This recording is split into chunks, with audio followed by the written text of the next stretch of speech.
Okay, இது lecturer exam government of Odisha அவங்களுடைய question பேப்பரை நம்ம எடுத்திருக்கோம். இது மிக்சடாக தான் இருக்கும், எல்லா கொஸ்டின்ஸுமே எந்த யூனிட்ல வேணாலும் வரும். நீங்கள் டோன்ட் வரி அபவுட் இட். நானே அதுக்கான இதெல்லாமே நான் சொல்லிடுறோமா. நீங்கள் பேசணும் கேட்கணும் அப்படின்னா 1 by 1 கேளுங்க. யாருக்கும் எந்த ஹெசிடேஷன்ஸும் கிடையாதுங்க. உங்களோட கொஸ்டின்ஸை நீங்கள் ரைஸ் பண்ணுங்க.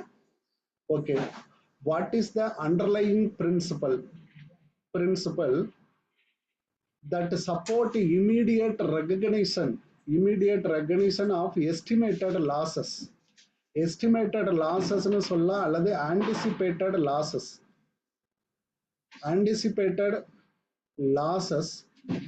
அல்லது accumulated losses அப்படின்னு சொல்லுவாங்க. எனி லாஸ் எது வந்தாலும் நீங்க ஆன்டிசிபேட் பண்ணி அதை recorded in the books of accounts, not in the anticipated profit. எதை நீங்க பண்ணக்கூடாது? ப்ராஃபிட் பண்ணக்கூடாது. anticipated profit. இது சொல்லக்கூடிய principle prudence concept. Okay, prudence அப்படின்னு சொல்லக்கூடிய கான்செப்ட் இன்னொரு பேர் என்னங்க? another name of prudence concept, இதுக்கு இன்னொரு பேர் சொல்லுங்க. கன்சர்வேட்டிசம்.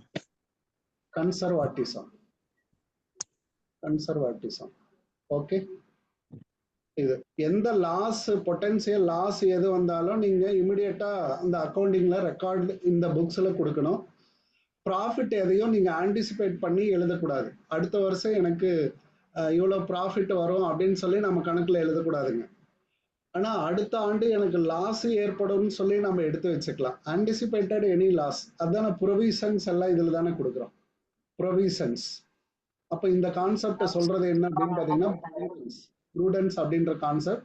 இந்த क्वेश्चनக்கு இதுதான் மேட்சிங் கான்செப்ட். மேட்சிங் அப்படின்னு சொல்லக்கூடிய கான்செப்ட் எதை சொல்லும் அப்படின்னு பாத்தீங்கன்னா,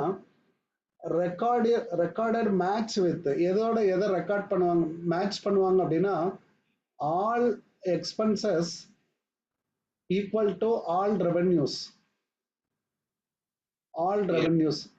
ரெண்டையுமே ரெக்கார்ட் பண்ணுவாங்க. அதாவது மேட்சிங், அதாவது நீங்க ஏர்ன் பண்ணது எவ்வளவோ அது ரெண்டுமே எப்படி இருக்கணும் அப்படின்னா, நீங்க செய்யக்கூடிய செலவுக்கு ஈக்குவலா வரணும். அதுதான் மேட்சிங் கான்செப்ட் அப்படின்னு அர்த்தம். All expenses which equally matching to the all revenues in a particular period. ஒரு குறிப்பிட்ட பீரியட்ல உங்களோட ரெவென்யூவும் எக்ஸ்பென்சஸும் மேட்ச் ஆகணும் அப்படின்ற சொல்லப்படக்கூடிய கான்செப்ட் மேட்சிங் பிரின்சிபல். ஓகே, அடுத்ததா இதுக்கு வருவோம், சிக்கு வருவோம். அடுத்தது கன்சிஸ்டன்சி அப்படின்னா, அக்கௌண்டிங்ல சில ப்ரொசீஜர் அண்ட் மெத்தட்ஸ் இருக்கும், அல்லது என்ன சொல்லலாம் பாலிசி ஆர் மெத்தடு. இதை நீங்க என்ன பண்ணணும் அப்படின்னா, த்ரூ அவுட் த இயர் நீங்க என்ன பண்ணணும், ஒரே மாதிரி இருக்கணும். அல்லது நெக்ஸ்ட் அக்கௌண்டிங் இயர் அப்படின்னு கொண்டு போனீங்க அப்படின்னா அது வந்து சேமா இருக்கணும். சேம் ப்ரொசீஜர் ஃபாலோ பண்ணணும். அப்படி பண்ணா இந்த கான்செப்டுக்கு பேரு கன்சிஸ்டன்சி, நிலைத்தன்மை அப்படின்னு நம்ம சொல்லுவோம். ஒரே மாதிரி இருக்கணும் சார், ஒரே மாதிரி. நீங்களும் தேவைப்பட்டா நீங்க ஜூம் பண்ணி கூட பாத்துக்கலாங்கம்மா. நான் பண்ற மாதிரியே நீங்களும் பண்ணிக்கோங்க, கொஞ்சம் வைடரா தெரியும் உங்களுக்கு. உங்களுக்கு தேவைப்பட்டாலும் பெருசா பார்க்கணும்னு நினைச்சாலும் நீங்க பண்ணிக்கோங்க. ஓகே, இப்ப பாருங்க, matching principle, all expenses equal to relevant period matched with revenue. Okay, prudence concept அப்படின்றது anticipated all accumulated losses recorded in the books of account, no revenues, anticipated revenues are recorded in the books. இதை சொல்லக்கூடிய concept prudence concept, அதுக்கு பேரு கன்சர்வாட்டிசம் அப்படின்னு சொல்லலாம்.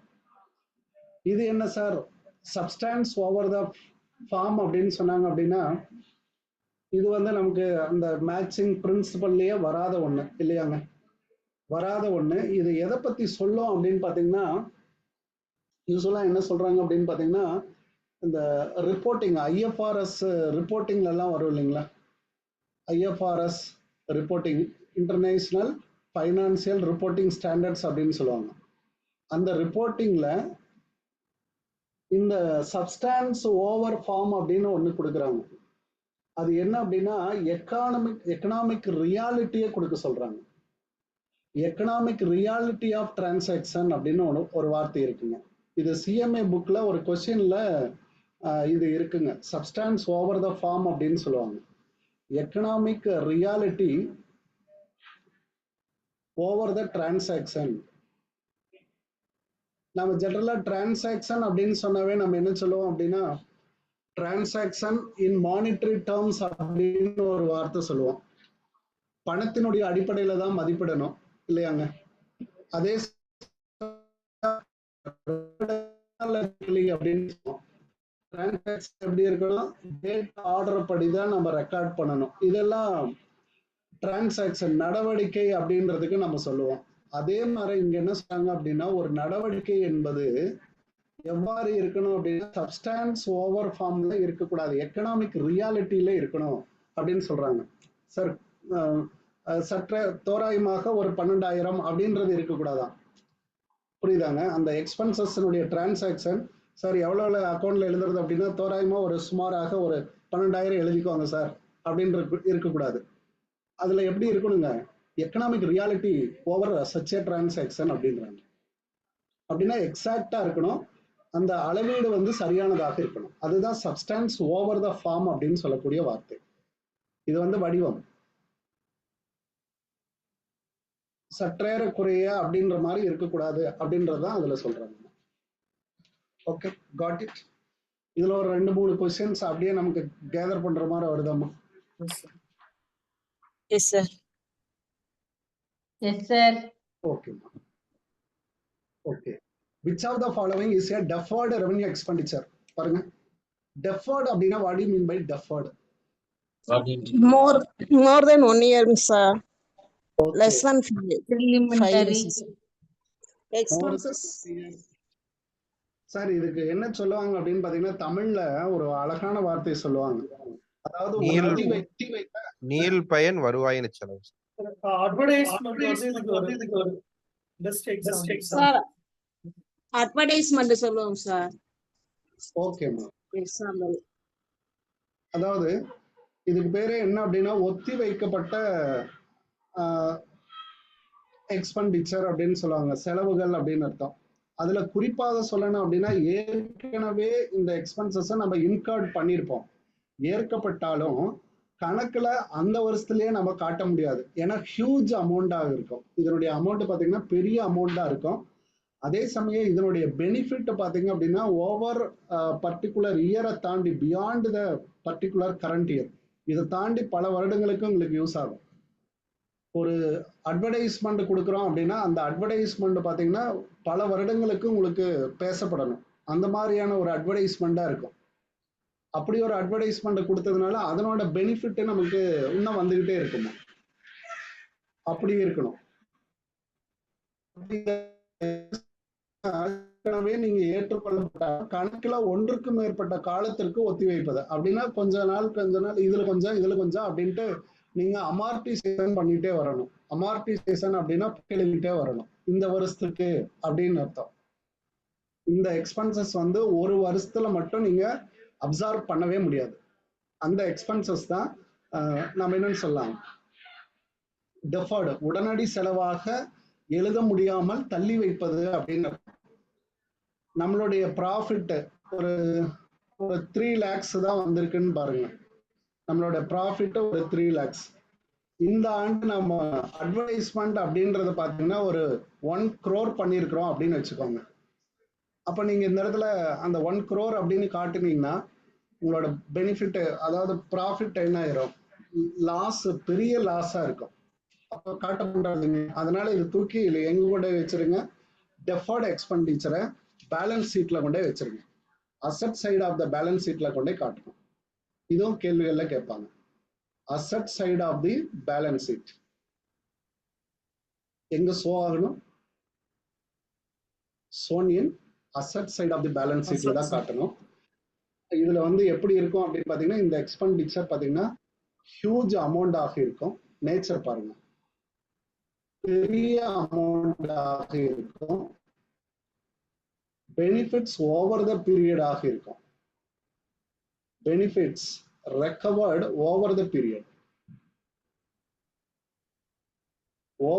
of time. Over the period of time இருக்கணும்.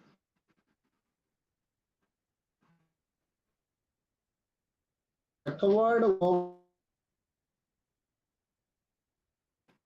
not recorded in one particular period. ஒரு particular பீரியடுக்கு முடியாது அப்படின்னா இதை ரெக்கார்ட் பண்ண முடியாது. Not recorded in one particular period. அப்போ interest on loan taken for the purchase of land, interest on loan அதே வருஷத்துல தான் நம்ம காட்டுவோம். கடன் மீதான வட்டி, கடன் மீது வட்டி அப்படின்னு அர்த்தம். அதை அதே வருஷத்துல தான் நம்ம காட்டுவோம். ஓகே, அப்போ இது வராது. அப்போ இது அல்ல. Okay, expenses incurred on installation of new machinery. New machinery இந்த பாருங்க, பர்ச்சேஸ் ஆஃப் லேண்ட், மெஷினு, அதாவது புதுசா ஏதாவது வாங்குறீங்க, புதிய மெஷினரி இது ஏதாவது வாங்குறீங்க அப்படின்னா இதெல்லாம் கேபிட்டல் நேச்சர்மா. இதெல்லாம் capital nature. Purchase of land அப்படின்னு கொடுத்தீங்கன்னா கேபிட்டல் நேச்சர். அந்த கேபிட்டல் நேச்சருக்காக நீங்க வரக்கூடிய செய்யக்கூடிய இது பார்த்தீங்கன்னா கேபிட்டல் எக்ஸ்பெண்டிச்சர் அப்படின்னு சொல்லலாம். அல்லது நீங்க எப்படி எடுத்துக்கலாம், இது வந்து ரெவென்யூவோட பண்ணக்கூடாது. ரெவென்யூ கிடையாது, not revenue, long term nature. New machine. அடுத்தது expenses paid for construction of additional room, புதுசு. அப்போ நியூ அடிஷன், ஏதாவது ஒரு அசட்டை புதுசா வாங்குறீங்க, அடிஷன் பண்றீங்க அப்படின்னா பர்ச்சேஸ் ஆஃப் அசட் அப்படின்னா கண்டிப்பா இது கேபிட்டல் நேச்சராகத்தான் இருக்கும். Okay, capital nature. அப்போ ஒரு எக்ஸ்பென்சஸ் ஆக இருக்கணும். அந்த எக்ஸ்பென்சஸ் பாத்தீங்கன்னா பெருசா இருக்கணும், கேபிட்டல் நேச்சரா இருக்கக்கூடாது. அப்போ expenses on advertisement campaign launching a new product. அப்போ பெரிய அட்வர்டைஸ்மெண்ட் கொடுத்துருக்கோம் அப்படின்னா நிறைய செலவாயிருக்கும். இதுதான் ரெவென்யூ எக்ஸ்பெண்டிச்சர். அப்போ இந்த எக்ஸ்பென்சஸ் வந்து நீங்க என்ன பண்ணக்கூடாது, அடுத்த ஒரு 10 வருஷத்துக்கு நீங்க லெஸ் பண்ணி காட்டிக்கலாம் அப்படின்னு ஸ்டேட்மெண்ட் கொடுத்துட்டீங்கன்னா எவ்ரி இயர் அமார்டிசேஷன் பண்ணணும். இந்த எக்ஸ்பென்சஸ் நீங்க என்ன செய்யணும், அமார்டிசேஷன் பண்ணணுமா. இதுக்கு பேரு போக்கெழுது அப்படின்னு அர்த்தம். ஓகே, அதை கொண்டே அசட் சைட்ல வச்சுட்டு டெஃபர்ட் ரெவென்யூ எக்ஸ்பெண்டிச்சர் அசட் சைட்ல வச்சுட்டு ஒவ்வொரு ஆண்டு இவ்வளவு அமௌண்ட்டை வந்து நான் எடுத்துக்கிறேன் அப்படின்னு சொல்லி ஸ்பிளிட் பண்ணிடுறது. அப்போ ஒரு 50 lakhs நம்ம அட்வர்டைஸ்மெண்ட் பண்ணியிருக்கோம் அப்படின்னா 5 வருஷத்துக்கு லெஸ் பண்ண போறோம் அப்படின்னா எவ்ரி இயருக்கு வந்து நீங்க 10 lakhs நீங்க வந்து அப்சார்ப் பண்ணிக்கலாம். அதுதான் அமார்டிசேஷன். ஓகே, இது ரொம்ப சிம்பிளான கொஸ்டின் தான், இருந்தாலும் அந்த நேச்சரை புரிஞ்சுக்கோங்க. நமக்கு இப்படியாவே கேள்வி வரும் அப்படின்னு நம்ம சொல்ல முடியாது. டெஃபர்ட் ரெவென்யூ எக்ஸ்பெண்டிச்சர்னா என்ன அப்படின்னு சொல்லி கூட கேட்கலாம், அல்லது எதுக்காக வருது. இதுல ஒரு பார்ட் நமக்கு இருக்குங்க, கேபிட்டல் ரெவென்யூ டெஃபர்டு நேச்சர். இதுல ஏதாவது ஒரு கொஸ்டின் ஏதாவது ஒன்று மையப்படுத்தி நமக்கு கேட்டுருவாங்க. ஓகே, அடுத்தது which of the following is not an operating system? So operating expenses, not a system. இது ஆப்ரேட்டிங் எக்ஸ்பென்சஸ்ல வராது அப்படின்னு சொல்றாங்க. Non operating system, non operating expenses. ஆப்ரேட்டிங்னா என்ன அப்படின்னு சொன்னா operating related to sales, related to sales ஆக இருந்தா, சேல்ஸோட தொடர்புடையது அல்லது வால்யூமோட தொடர்புடையதாக இருந்தா அது ஆப்ரேட்டிங். நான் அப்படின்னா இல்லை அப்படின்னு அர்த்தம். அப்போ சேல்ஸோட தொடர்புடையதாக இருக்காது, அவ்வளவுதாங்க. இதுல எதுவாக இருக்கும், அட்வர்டைஸ்மெண்ட் எக்ஸ்பெண்டிச்சர் சேல்ஸோட ரிலேட் ஆகுமாமா? ஆகும் சார். Yes sir. ஆமா sir. Depreciation, interest on loan, salary to CEO, இது வந்து அட்மினிஸ்ட்ரேட்டிவ் எக்ஸ்பென்சஸ். தெரிஞ்சது அப்படி நம்ம கொடுத்தோம், அட்மினிஸ்ட்ரேட்டிவ் எக்ஸ்பென்சஸ், இது ரிலேட்டட் டு சேல்ஸ் தான்.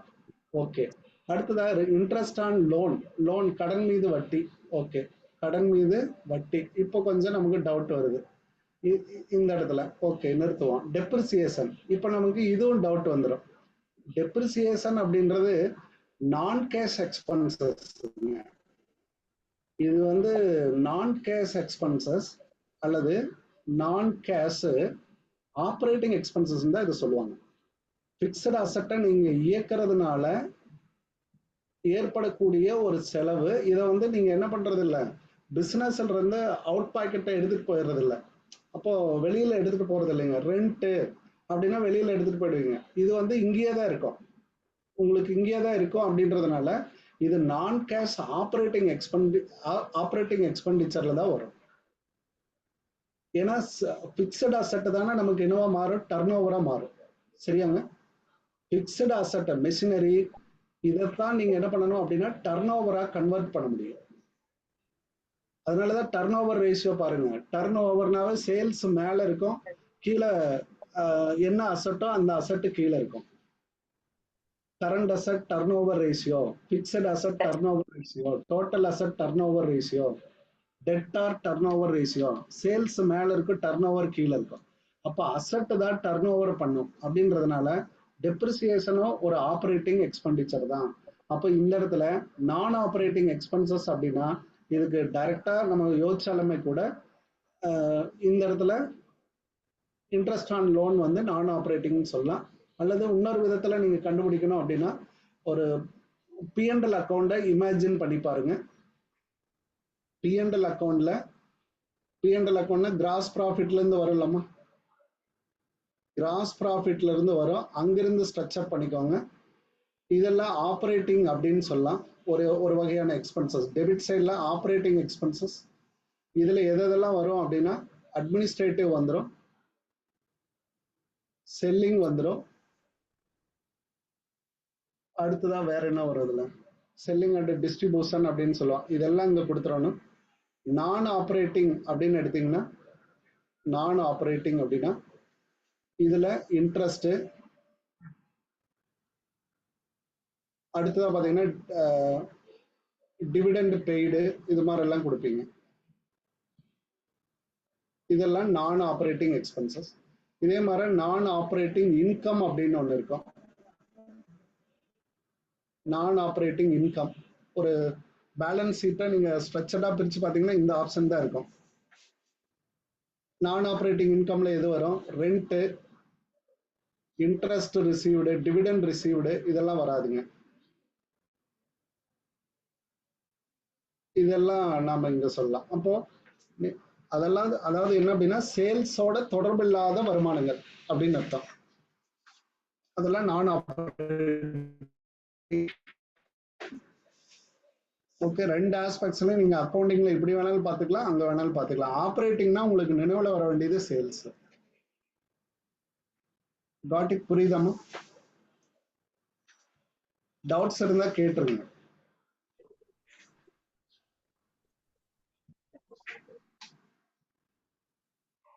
Okay. Where depreciation, okay, where depreciation account appearing in trial balance zone. Trial பேலன்ஸ்ல டெப்ரிசியேஷன் அப்படின்ற ஒரு அக்கௌண்ட் அப்பியர் ஆகியிருந்தா என்ன செய்வோம்? ட்ரையல் பேலன்ஸ் டெப்ரிசியேஷன்ல டெபிட்ல இல்லையாங்க, இங்க அப்பியர் ஆனா நீங்க என்ன செய்வீங்க? இதெல்லாம் அந்த அசெட்ஸ்ல மைனஸ் பண்ணுவாங்களா சார்? அசெட்ல இல்லை மைனஸ் சார், அசெட்ல மட்டும் ஒரு அட்ஜஸ்ட்மெண்ட்ல இருந்துச்சுன்னா நீங்க என்ன பண்ணணும் அப்படின்ட்டா டெப்ரிசியேஷன் சார்ஜ் அப்படின்னு கொடுத்திருந்தாங்கன்னா கண்டிப்பா ரெண்டு இடத்துல உங்களுக்கு அஃபெக்ட் ஆகும். Two aspects, profit and loss account, balance sheet, P&L அக்கவுண்ட்லயும் அடுத்ததா பாத்தீங்கன்னா பேலன்ஸ் ஷீட்லயும் அப்பியர் ஆகும். ஆனா பட் இங்க ட்ரையல் பேலன்ஸ் இன்சைடு இருக்குன்னா ஒரு எஃபெக்ட் தான் வரும், ஒன்லி ஒன் எஃபெக்ட் தான் வரணும். அந்த ஒன் எஃபெக்டும் பாத்தீங்க அப்படின்னா P&L அக்கவுண்ட்ல மட்டும்தான் இருக்கும். Am I correct? அப்போ ஃபர்ஸ்ட் என்ன சொல்றாங்க, டிடக்டட் ஃப்ரம் கன்சர்ன்ட் அசெட் அப்படின்னு சொல்றாங்க. அது தவறு. அப்போ அது வந்து எங்க இருக்கணும், அட்ஜஸ்ட்மெண்ட்ல இருந்தா. இன் கேஸ் கிவன் இன் அட்ஜஸ்ட்மெண்ட்னா கரெக்ட், கிவன் இன் அப்படின்னா இந்த answer correct. Okay sir. Okay. அப்போ வந்து இந்த ஆப்ஷனுக்கு statement profit and loss account அப்படின்னு கொடுத்துட்டாங்க. அப்போ இது வந்து கரெக்ட். லைபிலிட்டி சைடுங்கிறது தவறு. ட்ரேடிங் அக்கவுண்ட்ங்கிறது இது வந்து டெப்ரிசியேஷன் வந்து ட்ரேடிங் அக்கவுண்ட்ல வரக்கூடாதுங்க. P&L account அதாவது நான் கேஷ் ஆப்ரேட்டிங் எக்ஸ்பென்சஸ். இது நிறைய இடத்துல கேள்விகளா வந்திருக்குமா, நான் அந்த சொல்ற வார்த்தையை நல்லா புரிஞ்சுக்கோங்க. டெப்ரிசியேஷன் ஒரு வார்த்தை படிச்சீங்கன்னா நான் கேஷ், அதாவது பணமாக தரப்படாத ஒரு செயல்பாட்டு செலவு. ஓகே, அடுத்த கொஸ்டின் பாருங்க. Which of the following receipt is an revenue receipt? இப்போ கேபிட்டல் ரெசிப்ட் டெஃபர்டு எக்ஸ்பெண்டிச்சர்ல பார்த்தோம். அதுல பாருங்கன்னா இதுல அப்ப capital versus revenue versus capital reserve எடுத்துக்கலாம். கேபிட்டல் ரெசிப்ட், ரெவென்யூ ரெசிப்டுக்கும் கேபிட்டல் ரெசிப்டுக்கும் என்ன? ஃபர்ஸ்ட் வேர்டு என்ன வரும் அப்படின்னா ரெக்கரிங் இன் நேச்சர். எது ரெக்கரிங்? ரெவென்யூ வந்து ரெக்கரிங், இது வந்து நான் ரெக்கரிங் அப்படின்னா திரும்ப திரும்ப நிகழாது. இதுதான் சார் வார்த்தைகளா அங்க இருக்கும். நான் ரெக்கரிங், இது ரெக்கரிங், திரும்ப திரும்ப நிகழும், திரும்ப திரும்ப நிகழா. அது ஒரு பாயிண்ட். ரெண்டாவது பாயிண்ட் பாத்தீங்கன்னா இது கரண்ட் பீரியடுக்கு தான் இருக்கும். கரண்ட் பீரியட் அல்லது ஷார்ட் டேர்ம் அப்படின்னு கூட சொல்லலாம். ஷார்ட் டேர்ம் இது பாத்தீங்க அப்படின்னா லாங் டியூரேஷன், லாங் டேர்ம் இருக்கும். லாங் டேர்ம் பீரியடுக்கானது. அடுத்தா பாத்தீங்கன்னா இது வந்து சேல் ஆஃப் குட்ஸ் பண்ணா நமக்கு கிடைக்கிறது revenue. Sale of goods, rent, interest இதெல்லாம் பண்ணோம் அப்படின்னா நமக்கு கிடைக்கும் ரெவென்யூ ரெசிப்ட். சார் வருஷம் வருஷம் வந்துகிட்டே இருக்கும், அவ்வளவுதான். ஆனா லாங் டேர்ம் ரெசிப்ட்ஸ் பாத்தீங்க அப்படின்னா sale of fixed asset, long term assets விற்கிறதுனால உங்களுக்கு வருமானம் கிடைக்கும். Sale of fixed asset. Investment பண்றதுக்கு பதிலாக டிஸ்இன்வெஸ்ட்மெண்ட் பண்ணுவாங்க, பார்த்துருக்கீங்களா? அப்படின்னா முதலீடுகளை வித்துறதுங்க. முதலீடுனா ஸ்டாக் மார்க்கெட்ல ஷேர் பாண்ட்ல எல்லாம் நம்ம இன்வெஸ்ட் பண்ணியிருப்போம். அதை நம்ம என்ன பண்ணிடுறது அப்படின்னா டிஸ்இன்வெஸ்ட்மெண்ட் பண்ணிடுறது, அழிச்சுறது. அடுத்ததான் கேபிட்டல் சப்சிடிஸும் இதுலதான் வருமா. கேபிட்டல் சப்சிடிஸ், கவர்மெண்ட் கிராண்ட் அப்படின்னு சொல்லுவோம் இல்லைங்களா, கிராண்ட்ஸ் இதெல்லாம் இங்கதான் வரும். அப்ப இதுல compensation received from the government அப்படின்றத இதுக்கான ஆன்சர். அப்படியா? அது வந்து கேபிட்டல் இல்லையா? இது கேபிட்டல். இது capital. Okay, amount realised sale of investment, இதுக்கு பேரு டிஸ்இன்வெஸ்ட்மெண்ட். டிஸ்இன்வெஸ்ட்மெண்ட் கேபிட்டல் இல்லையா? இதுவும் capital. Dividend received on investment. Loan received from bank. Sir loan interest கிடையாது, லோனு கடன் ஒரு தடவை தான் வாங்க முடியும். நான் ரெக்கரிங் இல்லையா?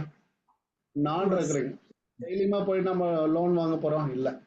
அப்போ இது வந்து கேபிட்டல். இந்த ஏபிடி கேபிட்டல். இந்த கொஸ்டினை அப்படியே தூக்கி போட்டு ஏ கரெக்ட், பி கரெக்ட் அப்படின்னு கூட கேள்வி கேட்பாங்க. அப்ப நம்ம ஏ பி எது கரெக்ட் அப்படின்றது கூட நம்ம பார்க்கலாம். அப்போ இந்த கொஸ்டினை பொறுத்த வரைக்கும் ஒரு ரெவென்யூ ரெசிப்ட் அப்படின்றது ஃப்ரீக்வெண்டா வந்துகிட்டே இருக்கும். Every year which have to be received அப்படின்றப்போ டிவிடெண்ட் ரிசீவ்டு ஃப்ரம் இன்வெஸ்ட்மெண்ட். அப்போ interest on investment. Fixed deposit பாருங்க, வருஷம் ஒவ்வொரு வாட்டியும் நமக்கு என்ன கிடைச்சிக்கிட்டே இருக்கும், இன்ட்ரெஸ்ட் கிடைக்கும். டிவிடெண்டும் வாய்ப்பு இருக்கும் இல்லையா? ஆப்பர்ச்சுனிட்டி. ரெவென்யூங்கிறது ரெக்கரிங் ஆக இருக்கணும், ரெக்கரிங் நேச்சர். இன்டரிம் டிவிடெண்ட் கொடுப்பாங்கல்ல சார், அதனால. எனிவே உங்களுக்கு இப்பெல்லாம் பாத்தீங்கன்னா வருஷம் வருஷம் டிவிடெண்ட் கொடுக்கறதே ஒரு ட்ரெண்ட் ஆயிடுச்சுங்க, இல்லைன்னா சுவிட்ச் ஓவர் ஆயிடுவாங்க. Okay, super sir. இதுல ஒரு கொஸ்டின், ஒரு understanding. Sir sale of old news பேப்பர்னு ஒரு இருக்கு, அது வந்து ரெவென்யூங்க, ரெவென்யூ எக்ஸ்பெண்டிச்சர். ஏன்னா சேல் பாத்தீங்க அப்படின்னா நீங்க பிக்ஸ்டு அசெட்ல கொண்டு போய் இருந்தாதான் நீங்க என்ன பண்ண முடியும், கேபிட்டலுக்கு கொண்டு வர முடியும். இதெல்லாம் பெட்டி எக்ஸ்பென்சஸ். இதெல்லாம் பெட்டி எக்ஸ்பென்சஸ். டெய்லி வாங்குவோம் sir Daily news paper. expenses அது ஆக ரொட்டேஷன் ஆகிட்டே இருக்கும் சார். எக்ஸ்பென்சஸ் ஆக நீங்க ட்ரீட் பண்றதுனால அது ரெவென்யூ எக்ஸ்பென்சஸ் அது. Okay, which of the equation is wrong? இதெல்லாம் நல்ல ஸ்டாண்டர்ட் கொஸ்டின் பாருங்க. இப்படிதான் கேட்பாங்க. இதுல எது தப்பு அப்படின்னு கேட்கிறப்ப 2-3 ஃபார்முலாவை எடுத்து உள்ள போட்டுட்டு ஏதாவது ஒரு விஷயத்துல ட்ரிக் வச்சிருப்பாங்க. Gross profit equal to sales plus closing stock minus opening stock minus purchase. Okay, Correct. அடுத்தது cost Correct, of sir. Goods plus gross profit and equal to sales. Asset minus liability equal to equity. Operating profit equal to gross profit all expenses. உங்களுடைய option எதுவாக இருக்குங்க? D, sir. First A sir. A, sir. D. B, sir. D, sir. ஏன் correct? எல்லாம் ஏன்னா answer all வந்துருச்சு. expenses வராது sir. ஏன்னா direct expenses indirect நான் expenses. ஆப்ரேட்டிங் வரணும் சார். டி ஆப்ஷன் தான் வரும். I think A, sir. Okay, இப்ப பாருங்க, இதுல ஒரு ஒரு ட்ரேடிங் அக்கௌண்டே நமக்கு எப்போதுமே மனசுல வரணுமான எனக்கு ரொம்ப பிடிக்கும். அது T அடிக்கடி format sir. சொல்லி தரது. டி ஃபார்மேட்ல போட்டு இதுல எது வராது அப்படின்றத மையப்படுத்திட்டீங்கன்னா இது ரொம்ப ஈஸிங்க. ஓகே, இது ஓப்பனிங் ஸ்டாக் இல்லையா? Debit side opening stock. அடுத்தது பர்ச்சேஸ். அடுத்ததா டைரக்ட் எக்ஸ்பென்சஸ் இல்லையா? By sales, by closing stock.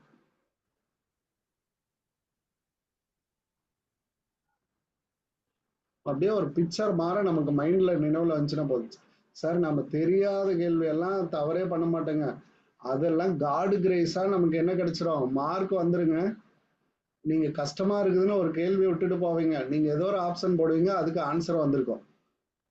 அதெல்லாம் உங்களுக்கு கை கொடுத்துரும். நாம எதை படிச்சு வச்சிருக்கோமோ அதுதான் தவறே ஆகுங்க. காம்படிஷன் எக்ஸாமே இதுதான். நாம படிச்ச கேள்வியில தான் நமக்கு டவுட்டே வரும். நமக்கு நல்லாவே தெரியும், எடுத்து எழுதுறப்ப தப்பு பண்ணிடுவோம். ஓகே, இப்ப பாருங்க, இந்த ஈக்குவேஷனை சால்வ் பண்ணி பாருங்க.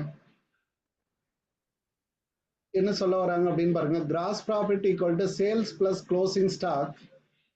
சேல்ஸையும் க்ளோசிங் ஸ்டாக் ஆட் பண்ணா இந்த ஆன்சர் வந்துடும். அதுல இருந்து அப்ப இதுல ஏதோ ஒண்ணு மட்டும் இல்ல அப்படின்னா டைரக்ட் எக்ஸ்பென்சஸ் இல்லைங்க, அது மட்டும்தான் இல்ல. ஓகே, அதுக்காக இந்த ஈக்குவேஷன் தப்புன்னு நம்ம சொல்ல முடியாது. Correct sir. ஈக்குவேஷன் தவறு அப்படின்னு நம்ம எடுத்துக்க முடியாது. வெயிட் பண்ணுவோம். ஓகே, அடுத்ததான் இதுல இன்னொரு மெத்தட் இருக்குங்க. இப்போ காஸ்ட் ஆஃப் குட்ஸ் சோல்டு கண்டுபிடிக்கணும் அப்படின்னா இதை மட்டும் எடுத்துக்கோங்க. இங்க பாருங்க, இந்த டைரக்ஷன் மட்டும் எடுத்துட்டீங்கன்னா இதுதான் காஸ்ட் ஆஃப் குட்ஸ் சோல்டு. இதுல இது ஃபர்ஸ்ட் ஃபார்மேட்டு, இந்த வெளியில் இருக்கக்கூடியது ரெண்டாவது ஃபார்மேட்டுங்க. இதுவும் ரெண்டாவது ஃபார்மேட். ஃபர்ஸ்ட் ஃபார்மேட்ல உங்களுக்கு cost of goods sold equal to COGS, cost of goods sold equal to opening stock plus purchase plus direct expenses minus closing stock. இப்படி கொடுத்தீங்கனாலும் formula correct. COGS equal to another one asset, அதாவது credit சைட்ல இருந்து வருது. இது வந்து debit to credit போறது, இது வந்து கிரெடிட்ல இருந்து டெபிட் வர்றது. ஓகே, அப்போ அதுல ரெண்டு ஐட்டம் தான், sales minus gross profit. Okay, COGS equal to sales minus gross profit. இந்த இடத்துல பாருங்க, இந்த ஃபார்முலா இதுல தான் வடிவமைச்சிருக்காங்க. இந்த இதுல தான் வடிவமைச்சிருக்காங்க. காஸ்ட் ஆஃப் குட் சோல்டு இதை இந்த சைடு கொண்டு வாங்க. COGS பிளஸ் இந்த மைனஸ் கிராஸ் ப்ராஃபிட் இந்த பக்கம் வந்துச்சுன்னா plus gross profit equal to sales. Sales. அப்ப இந்த ஸ்டேட்மெண்ட் கரெக்ட் தானே? இந்த statement actually correct. Yes, sir. Correct. இது ராங் கிடையாது. Asset minus liability equal to equity. அப்ப இந்த Correct. இதுல பாத்தீங்கன்னா அசெட் ஈக்குவல் டு கேபிட்டல் அதாவது ஈக்விட்டி அப்படின்னா கேபிட்டல் தான். ஈக்விட்டி அப்படின்னாவே கேபிட்டல் தாம்மா. பிளஸ் லைபிலிட்டி இப்படிதான் சொல்லுவோம். Plus liability. அப்போ இந்த ஆப்ஷனும் கரெக்ட் தான். இதை இந்த சைடு கொண்டு போய் பாருங்க. ஈக்விட்டி பிளஸ் லைபிலிட்டி இந்த டபுள் என்ட்ரி சிஸ்டத்தினுடைய இதுவும் நமக்கு கரெக்ட். ஓகே. அப்போ operating profit equal to operating profit அப்படின்னா saleable profit gross profit minus all expenses அப்படின்னு சொல்றாங்க. நான் முன்னமே உங்களுக்கு ஒரு டைரக்ஷன் கொடுத்தேன். அதுல என்ன அப்படின்னா எக்ஸ்பென்சஸ்ல 2 டைப் ஆஃப் எக்ஸ்பென்சஸ் இருக்கு. Operating or expenses non operating expenses. ஒன்னு ஆப்பரேட்டிங், இன்னொன்னு non operating. Operating expenses, non operating expenses. அப்ப நான் ஆப்பரேட்டிங் எக்ஸ்பென்சஸ் வந்து நெட் ப்ராஃபிட்டுக்கு தான் வரும், ஆப்பரேட்டிங் ப்ராஃபிட்ல வராதுங்க. ஆப்பரேட்டிங் ப்ராஃபிட் அப்படின்னா ஆப்பரேட்டிங் ரேஷியோ அப்படின்னு ஒன்று போடுவோம், பார்த்துருக்கீங்களா? ரேஷியோ அனாலிசிஸ்ல ஆப்பரேட்டிங் ப்ராஃபிட்னா நத்திங் பட் எபிட்டுங்க. இபிஐடி அப்படின்னு சொல்றோம் இல்லைங்களா, அதுதான் operating profit. Earnings before interest and taxes. இன்ட்ரெஸ்டையும் எடுத்துக்க கூடாது, டேக்ஸையும் எடுத்துக்க கூடாதுங்க. அப்போ எக்ஸ்பென்சஸ்ல டாக்ஸ் இன்ட்ரெஸ்ட் போட்டுட்டீங்க அப்படின்னா ஆல் எக்ஸ்பென்சஸ்க்கு சமம். அதுக்கு முன்னாடி இருக்கிற ப்ராஃபிட் அப்படின்றப்போ அப்போ இதுல போத் ரெண்டுமே கலந்துருக்கும். ஆப்பரேட்டிங் எக்ஸ்பென்சஸும் இருக்கும், நான் ஆப்பரேட்டிங் இருக்கும். ஆல் எக்ஸ்பென்சஸ் அப்படின்ற statement it should be wrong இல்லையா? It should be wrong. Operating ப்ராஃபிட்ல எது இருக்கக்கூடாது? இன்ட்ரெஸ்டும் டாக்ஸும் இருக்கக்கூடாது. டாக்ஸ் நாட் இன்க்ளூடட், இதை இன்க்ளூட் பண்ணக்கூடாது. பட் ஆல் எக்ஸ்பென்சஸ்னா அது இன்க்ளூட் ஆகிருக்கும்.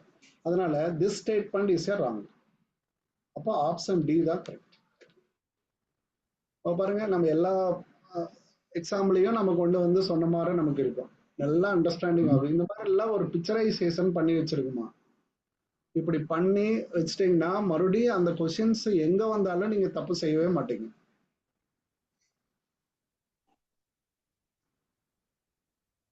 Okay, got it. ஏதாவது டவுட்ஸ் இருந்தா கேளுங்க. அதாவது இந்த கொஸ்டின்ல நான் புரிஞ்சுக்கிட்டது வந்து அந்த ராங்ன்றத பார்க்காம ரைட் எதுன்றது பார்த்தேன் சார். அதுதான் சார் தப்பு.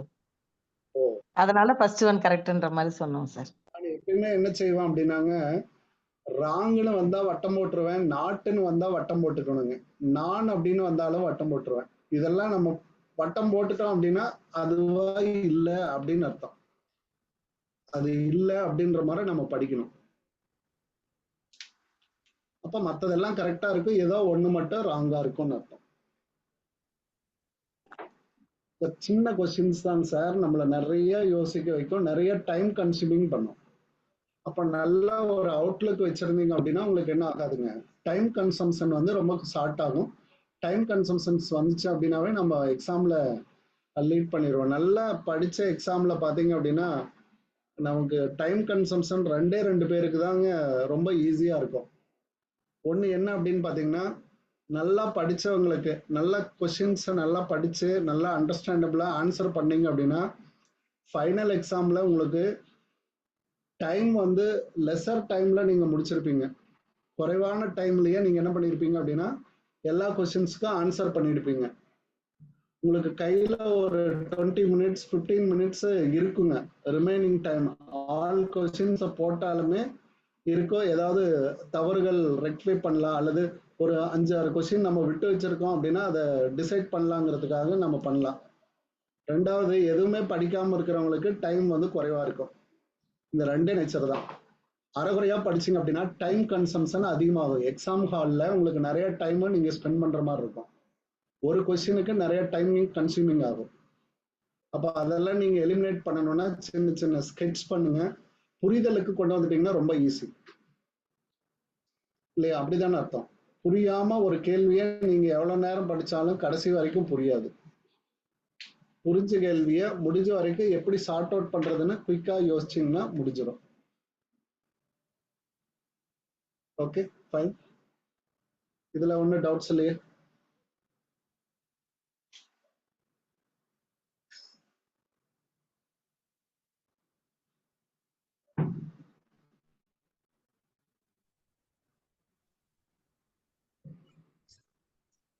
ஓகேம்மா, அடுத்த question. which schedule Companies Act 2013 sir. shows preparation of Third, sir. balance? Schedule third, sir. Okay, இருங்க. இப்போ இது வந்து ஸ்கூல் புக்ல நாங்க டீச் பண்றப்போ என்ன சொல்லியிருந்தாங்க, அதுல ஒரு ஸ்டேட்மெண்ட் இருக்கும். கம்பெனிஸ் ஆக்ட் வந்து மொத்தம் 7 ஷெட்யூலை உடையது அப்படின்னு சொல்லியிருப்பாங்க. 7 அட்டவணைகளை உடையது. நம்ம மெமரைஸ் பண்ணிட்டா நமக்கு கொஞ்சம் ஈஸியா இருக்கும் தானே? கரெக்டா நம்ம தெரிஞ்சிருக்கணும் இல்லையா? இது நம்ம எஸ் சார். இது நம்ம படிக்கலனாலும் இனிமேல் படிச்சுக்கலாம். அப்ப ஷெட்யூல் 1 அப்படின்றது MOA, ஒரு நிறுவனத்தை தொடங்குறோம் அப்படின்னா அந்த MOA அண்ட் ஆர்டிகல்ஸ் AOA இது ரொம்ப ரொம்ப அவசியம் இல்லையாங்க? அதுதான் ஷெட்யூல் 1ங்க. சார்ட்டர் டாக்குமெண்ட்ஸ் அப்படின்னு சொல்லுவோம் இல்லைங்களா, அதுதான். ரெண்டாவது ஷெட்யூல்ல எதை கொண்டு வந்து வைக்கிறாங்க அப்படின்னு பாத்தீங்கன்னா டெப்ரிசியேஷனை கொண்டு வந்து வைக்கிறாங்க. ரெண்டாவது ஷெட்யூல்ல பேசப்படுறது எல்லாமே ஷெட்யூல். தேர்டு ஷெட்யூல்ல எல்லாமே பேசப்படுறது இங்க பாத்தீங்க அப்படின்னா ஸ்டேட்மெண்ட். அப்போ பேலன்ஸ் ஷீட்டும் ப்ராஃபிட் அண்ட் லாஸ் அக்கௌண்ட பத்தி பேசிடுங்க. P&L அக்கௌண்ட் இதுதான் தேர்ட் ஷெட்யூல்ல வருது. ஃபோர்த் ஷெட்யூல் அப்படின்றது கோட் ஆஃப் இண்டிபெண்டன்ட் டைரக்டர். ஈஸியா நினைவுல வச்சுக்கலாமா? இண்டிபெண்டன்ட் டைரக்டர்ஸ் நமக்கு எளிமையானதான் கொடுப்பாங்க, இருந்தாலும் நமக்கு அந்த இடத்துல முடியாது. கம்பெனிஸ் ஆக்ட்லயே பாத்தீங்க அப்படின்னா தேர்ட் அடிப்படையில தான் நம்ம டைட்டிலே எழுதணுங்க. டைட்டில் கார்பரேட் பினான்சியல் ரிப்போர்ட்டிங்ல பாத்தீங்க அப்படின்னா டைட்டிலே வந்து தேர்டு ஷெட்யூல் அப்படின்னு தான் கொடுத்துருப்பாங்க. As per the third schedule அப்படின்றதான் அந்த ஸ்டேட்மெண்ட். Okay, fourth. ஃபிஃப்த் பாத்தீங்க அப்படின்னா appointment, managing director, whole time director, இவங்களை பத்தி பேசும். Or managers.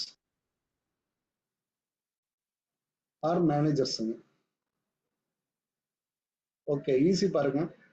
இண்டிபெண்டன்ட் டைரக்டர் பேசுது. அடுத்ததா பாத்தீங்கன்னா managing director, whole time director பத்தி பேசுது. சிக்ஸ்த் பாத்தீங்கன்னா இன்ஃப்ராஸ்ட்ரக்சர் ப்ராஜெக்ட். அதுல புதுசா நீங்க இன்ஃப்ராஸ்ட்ரக்சர் எதை பத்தி பண்றீங்க அப்படின்றத அது பேசுது. அடுத்ததா CSR, கார்பரேட் சோசியல் ரெஸ்பான்சிபிலிட்டி. இது சொன்னதையுமே ஒரு செக்ஷன் நினைவுல வரணும். என்ன செக்ஷன்மா? 135 sir. மறந்துட்டீங்களா? 135 subsection 1, sir. அவ்வளவுதான். ஓகே, 135 சொன்னாவே CSR ரிப்போர்ட்டிங். அதுதான் லாஸ்ட் ஷெட்யூல். இப்ப நமக்கு என்ன கேட்கலாம் கொஸ்டின்ல பாத்தீங்கன்னா தேர்ட் ஷெட்யூல் கேட்டிருக்காங்களா, நமக்கு 7th ஷெட்யூல் கேட்கலாம். 7th ஷெட்யூல் எதை பத்தி பேசுது அப்படின்னா CSR. நம்ம அங்க கூட மறந்துருப்போம், இங்க நினைவுல வச்சுக்கலாம். ஃபர்ஸ்ட் ஷெட்யூல் வந்து MOA, second schedule third schedule அப்படின்றது balance sheet, P&L account statement பத்தி சொல்லும். ஃபோர்த் இண்டிபெண்டன்ட் டைரக்டர், அடுத்தது whole time director, managing director and manager, infrastructure projects, அடுத்தது CSR. அவ்வளவுதாங்க. 7 ஷெட்யூலுமே வந்துடும். ஓகே, இதுல ஒரு கிளாரிட்டி வந்துருச்சுலாமா? இப்போ நான் கேட்கறது பதில் சொல்லுங்க. Companies act enacted on date சொல்லுங்க. அடுத்ததான் என்ஃபோர்ஸ்டு. ஒரு ஆக்ட படிச்சா இந்த 2 தேதியை எப்போதுமே நினைவுல வச்சுக்கிட்டே இருக்கணும். நீங்க ரெஃபர் பண்ணி கூட சொல்லுங்க, நோ ப்ராப்ளம். 10ல ஏதாவது மெட்டீரியல் வச்சிருந்தா கூட நீங்க ரெஃபர் பண்ணி கூட சொல்லுங்க.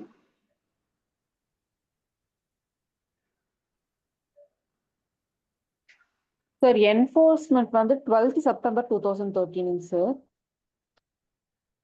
ம்.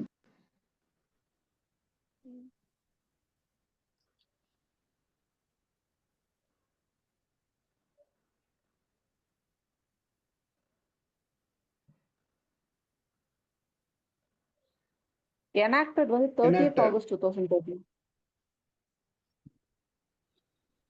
சார் enacted வந்து ஆகஸ்ட் 29, 2013 சார். 2029 August sir. ஆமா 29th ஆகஸ்ட்.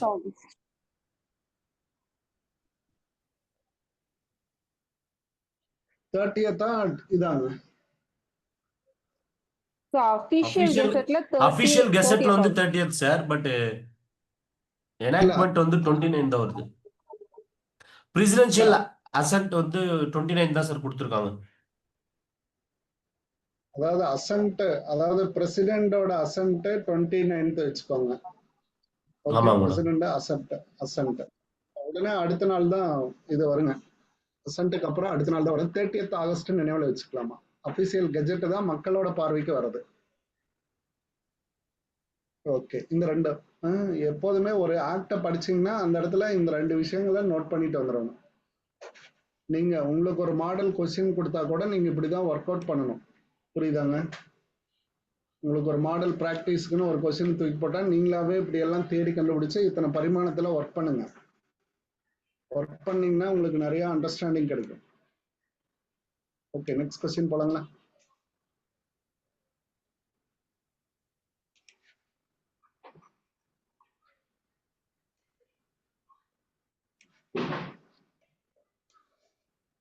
இப்போ பாருங்க, இந்த மாதிரி நம்ம நிறைய கொஸ்டின் பேப்பரை ஒரு டிஸ்கஸ் பண்றப்ப பாத்தீங்கன்னா நமக்கு பிரிஸ்கா இருக்கும். நிறைய விஷயங்கள் நம்ம தெரிஞ்சுக்கிறோம். அதே சமயம் வைடர் திங்கிங் நமக்கு கிடைக்கும். லேட்ரலா எப்படி இதை வந்து சால்வ் பண்றது அப்படின்றத நம்ம உணர முடியும். இது எல்லாமே நமக்கான ப்ராக்டிஸ் தாங்க. இல்லை வெறும் தியரி பேஸ்டு போனோம் அப்படின்னா கிளாஸ் ஒரு மோனோட்டோனஸா இருக்குங்க. அதுக்காக தான் இந்த வடிவத்தை கொண்டு வந்தது. உங்களுக்கு பிடிச்சிருந்தா இதை அப்படியே கன்டினியூ பண்ணிக்கலாங்க. Okay, which of the following is not included set of financial statement as per section 2 of subsection 40 section 2 of Companies Act 2013. Companies Act 2013ல என்னென்ன ஃபினான்சியல் ஸ்டேட்மெண்ட்டை கொடுக்குறாங்க? இது +2ல அக்கௌண்டன்சியில கூட இருக்குமா? அக்கௌண்டன்சியில கூட கொடுத்துருக்காங்க. அக்கௌண்டன்சி புக்ல கூட பாத்தீங்கன்னா நிர்ம கணக்குகள் அப்படின்னு ஒரு பாடம் இருக்கும். அதுல இந்த ஸ்டேட்மெண்ட் இருக்குங்க. அதே மாதிரி நம்ம ஸ்கூல் புக்கே ஒரு வாட்டி ரிவிஷன் பண்ணிருக்கேன் டைம் இருக்கிறப்ப. நிறைய கொஸ்டின்ஸ் அதுல இருந்து டைரக்டா கேட்டு வச்சிருக்காங்க. அதுல முக்கியமா இந்த பாக்ஸ் மாதிரி ஏதாவது கொஸ்டின்ஸ் இருந்துச்சுன்னா அதை நல்லா பண்ணிடுங்க. ஒரு நிறுவனம், அதாவது ஒரு கம்பெனி வந்து எத்தனை வகையான செட் ஆஃப் ஃபைனான்சியல் ஸ்டேட்மெண்ட்டை வச்சிருக்கலாம் அப்படின்னு சொல்றாங்க. அதுல ஃபைனான்சியல் இதுல பாத்தீங்கன்னா first balance sheet, statement of P&L account இல்லையா? P&L அக்கௌண்ட் அப்படின்னு சொல்லலாம், அல்லது இன்கம் அண்ட் எக்ஸ்பெண்டிச்சர்னு சொல்லுவாங்க. இப்போ இந்த செக்ஷன் 8 கம்பெனிஸ் எல்லாம் பாத்தீங்கன்னா இதுல தான் வருவாங்க. செக்ஷன் 8 கம்பெனிஸ் அப்படின்னு ஒரு வார்த்தை சொல்லுவாங்க. Not profit organisation. நான் ப்ராஃபிட் ஆர்கனைசேஷன்லாம் IND தான் எடுத்துக்குவாங்க. இன்கம் அண்ட் எக்ஸ்பெண்டிச்சர்ல தான் அவங்களோட ஸ்டேட்மெண்ட்டே இருக்கும். அவங்க P&L அக்கௌண்ட்டை ப்ரிப்பேர் பண்ண மாட்டாங்கம்மா. செக்ஷன் 8 கம்பெனிஸ் அப்படின்னு சொல்லுவாங்க. அதுல ரிஜிஸ்டர் பண்ற கம்பெனிஸ் எல்லாமே நாட் ஃபார் ப்ராஃபிட் மோட்டிவ். அவங்களுடைய மோட்டிவ் வந்து ப்ராஃபிட்டா இருக்காது. ரீக்ரியேஷன் ஆக்டிவிட்டி கொடுக்கறது. ஸ்போர்ட்ஸ் கம்பெனிஸுங்க. அடுத்ததான் மெடிடேஷன் கம்பெனி, யோகா மெடிடேஷன், இதுக்கெல்லாம் கூட கம்பெனியை ஆரம்பிச்சுக்கலாங்க. அந்த மாதிரி ஸ்பிரிச்சுவல் இந்த மாதிரி எல்லாம் கொடுத்தீங்கன்னா அங்க வந்து ப்ராஃபிட்டுக்காக நீங்க நடத்தக்கூடாது. அது அதெல்லாம் செக்ஷன் 8 கம்பெனிஸ் பேரு. அவங்க இன்கம் அண்ட் எக்ஸ்பெண்டிச்சரை கொடுப்பாங்க. ப்ராஃபிட், ட்ரேடு, பிசினஸ் எல்லாமே பாத்தீங்கன்னா P&L அக்கௌண்ட்டை கொடுப்பாங்க. ஓகே, இது ஒரு ஸ்டேட்மெண்ட்டுங்க. ரெண்டாவது ஸ்டேட்மெண்ட் என்ன அப்படின்னு பாத்தீங்கன்னா statement of cash flow statement. Second பாத்தீங்கன்னா கேஷ் ஃப்ளோ ஸ்டேட்மெண்ட் அவசியம். அடுத்ததா பாத்தீங்கன்னா third statement of equity changes. கேபிட்டல்ல என்னென்ன மாற்றங்கள்லாம் இருக்கு அப்படின்றத கேபிட்டல் சேஞ்சஸ் பத்தி நீங்க எழுதணும். அடுத்ததான் ஃபண்ட் ஃப்ளோ ஸ்டேட்மெண்ட் மட்டும் நமக்கு என்ன பண்ணிட்டாங்க அப்படின்னா ரிமூவ் பண்ணிட்டாங்கம்மா. ரிமூவ்டு. ஏன்னா இது எதுலயே நம்ம கொடுத்துடலாம் அப்படின்னு பாத்தீங்கன்னா கேஷ் ஃப்ளோ ஸ்டேட்மெண்ட்லயே எல்லா ஆக்டிவிட்டியும் வரதுனால ஃபண்ட் ஃப்ளோ ஸ்டேட்மெண்ட் அப்படின்றது அவசியம் இல்லை அப்படின்னு சொல்லிட்டு ரிமூவ்டு. இந்த இதை மட்டும் இந்த ஸ்டேட்மெண்ட் மட்டும் ரிமூவ் பண்ணிட்டாங்க. அடுத்ததா ஃபோர்த்தா பாத்தீங்க அப்படின்னா எக்ஸ்பிளனேட்டரி நோட்ஸ் அப்படின்னு சொல்லுவாங்க. இதுக்கு பேரு எக்ஸ்பிளனேட்டரி நோட்ஸ். ஒரு ஆனுவல் பிளானர் எடுத்து பாத்தீங்க அப்படின்னா இந்த 4 விஷயங்கள் இருக்குமா. P&L account and balance, P&L account and balance ஷீட்டுங்க, cash flow statement, statement of changes in equity, அடுத்ததா பாத்தீங்கன்னா நோட்ஸ் டு அக்கௌண்ட்ஸ் இருக்கும். எது மட்டும் இருக்காது, ஃபண்ட் ஃப்ளோ ஸ்டேட்மெண்ட் மட்டும் கிடையாது. இது வந்து யாரு ரிமூவ் பண்ணாங்க அப்படின்னு பாத்தீங்கன்னா MCA, ministry of corporate affairs. டிஸ்க்ளோசர்ல இனிமேல நீங்க எதை கொண்டு வர வேண்டாம், ஃபண்ட் ஃப்ளோ ஸ்டேட்மெண்ட் வேண்டாம் அப்படின்னு சொல்லிட்டாங்க. இங்க பாருங்க நாட் போட்டிருக்கோம், நாட் இன்க்ளூடட், எது வராது அப்படின்றத நம்மளோட கொஸ்டின். அப்போ உங்க மைண்ட்ல என்ன இருக்கணும், section companies act section subsection 40 section 2 அப்படின்றது எதை டீல் பண்ணும் அப்படின்னா இந்த 4 வகையான ஸ்டேட்மெண்ட் பத்தி தான் டீல் பண்ணும்.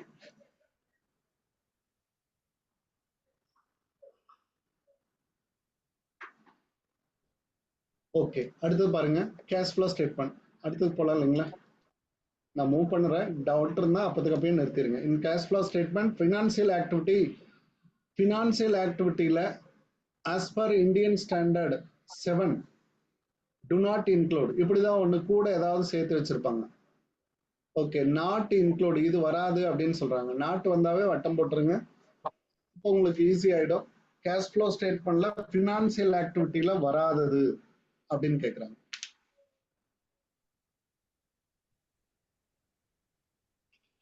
பர்ச்சேஸ் ஆஃப் மிஷினரி அப்படின்னு சொல்லப்படுறது இன்வெஸ்டிங் ஆக்டிவிட்டி. அசட்டை வாங்குனீங்க அப்படின்னா அது பேரு investing activity.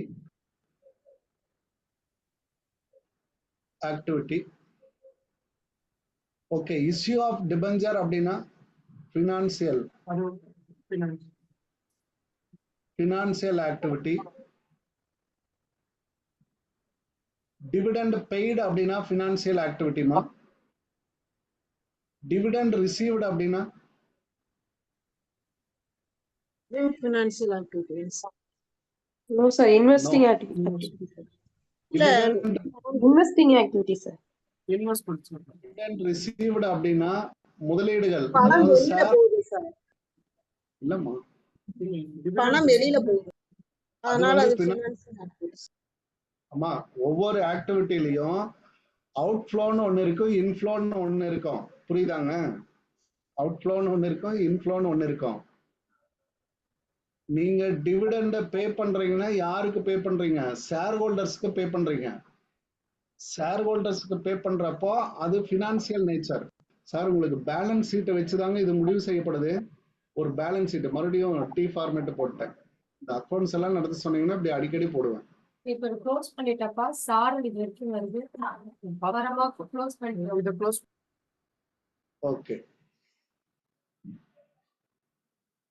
Liability side of the balance sheet. அடுத்ததா பாத்தீங்கன்னா asset side of the balance sheet. இதுல ஈக்விட்டி இருக்கும் இல்லையாங்க, ஈக்விட்டி. அடுத்ததா பாத்தீங்கன்னா preference shares, reserve and surplus, surplus, long-term borrowings, borrowings, sundry creditors. Current லைபிலிட்டின்னு வச்சிடறேன். Okay, sir. Current liability. இதுல fixed asset, Fixed assets, investment, current asset. current assets. Sir பாட்டம்ல இருக்கிற ரெண்டுமே, அதாவது ரெண்டு சைடே எடுத்துக்கோங்க. இங்க இருக்கிற ரெண்டுமே நீங்க எடுத்தீங்கன்னா இது வந்து ஆப்ரேட்டிங் ஆக்டிவிட்டி. ஆப்ரேட்டிங் ஆக்டிவிட்டி அதுல இன் பர்டிகுலரா பாத்தீங்க அப்படின்னா இந்த பிக்சட் அசெட் இந்த ரெண்டையும் நீங்க மையப்படுத்தினீங்க அப்படின்னா இன்வெஸ்ட்மெண்ட். சார் இதுல இன்ஃப்ளோவும் இருக்கு அவுட்ஃப்ளோவும் இருக்கும். நெட் ரிசல்ட்டை கண்டுபிடிக்கணும், அவ்வளவுதாங்க. இதுல பை பண்ணீங்கன்னா பணம் வெளியே போகும், அவுட்ஃப்ளோ. அதே சமயம் செல் பண்ணீங்க அப்படின்னா பணம் உள்ள வரும். ரெண்டையும் லெஸ் பண்ணி பாருங்க, அப்ப நெட் ஃப்ளோ உங்களுக்கு கிடைச்சிடும். இன்வெஸ்ட்மெண்ட் அப்படின்றது இது எல்லாமே பாத்தீங்கன்னா இன்வெஸ்டிங் ஆக்டிவிட்டி. அதாவது லைபிலிட்டி சைடில் இருக்கக்கூடிய equity, preference, long term borrowings, இது எல்லாமே சேர்ந்தது தாங்க நம்மளுடைய ஃபினான்சியல் ஆக்டிவிட்டி. Financial activity. இப்போ டிவிடெண்ட் ரிசீவ்டுனா யார்கிட்ட இருந்து ரிசீவ் பண்ணுவீங்க? ஷேர் பாண்ட்ல நீங்க இன்வெஸ்ட் பண்ணிருப்பீங்களா? அதுக்கு உங்களுக்கு என்ன பண்ணிருக்காங்க? டிவிடெண்ட் கொடுத்துருக்காங்க. அப்போ இது வந்து இன்ஃப்ளோ. இன்ஃப்ளோ எதுக்கு வந்திருக்கு அப்படின்னா இன்வெஸ்ட்மெண்ட்டுக்கு வந்திருக்குங்க. நீங்க ஒரு சப்சிடரி கம்பெனில இன்வெஸ்ட் பண்ணிருக்கீங்கன்னா உங்களுக்கு இன்கம் வந்திருக்கு. அப்போ இது எந்த ஆக்டிவிட்டிங்க? Investing activity. Dividend received investing activity. Okay, got it?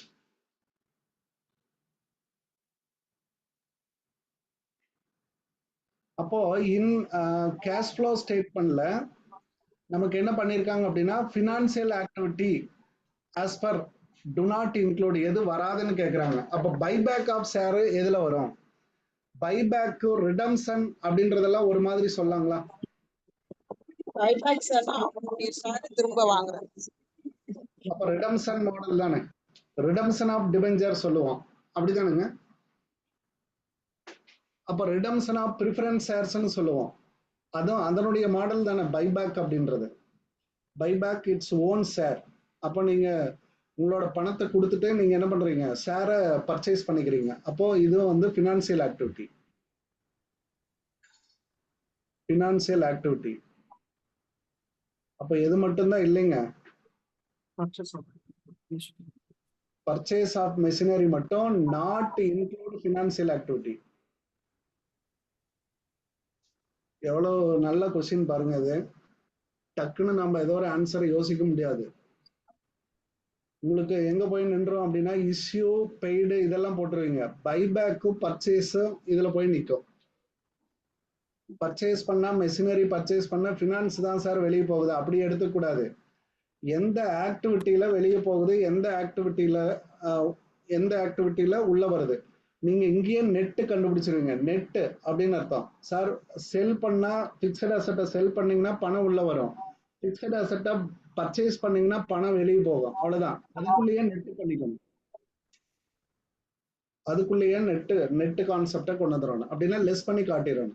3 activity add பண்ணீங்க அப்படின்னா உங்களுக்கு கேஷ் ஃப்ளோ. ஓகே,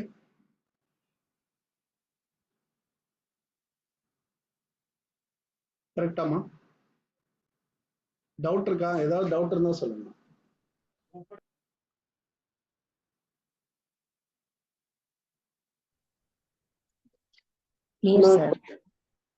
சரிங்க. இன்ட்ரெஸ்ட் பெய்டு இது என்ன ஆக்டிவிட்டின்னு சொல்லுங்க பார்க்கலாம். Interest paid financial activity. Financing activity sir. Debenture இன்ட்ரெஸ்ட்டை நீங்க பே பண்ணிருக்கீங்கன்னு அர்த்தம். டிபெஞ்சர் இன்ட்ரெஸ்ட்டை பே பண்ணிருக்கீங்கன்னு அர்த்தம். அப்ப டிபெஞ்சர்ங்கிறது எங்க வரும்? ஃபினான்ஸ் ஆக்டிவிட்டியில வரும்.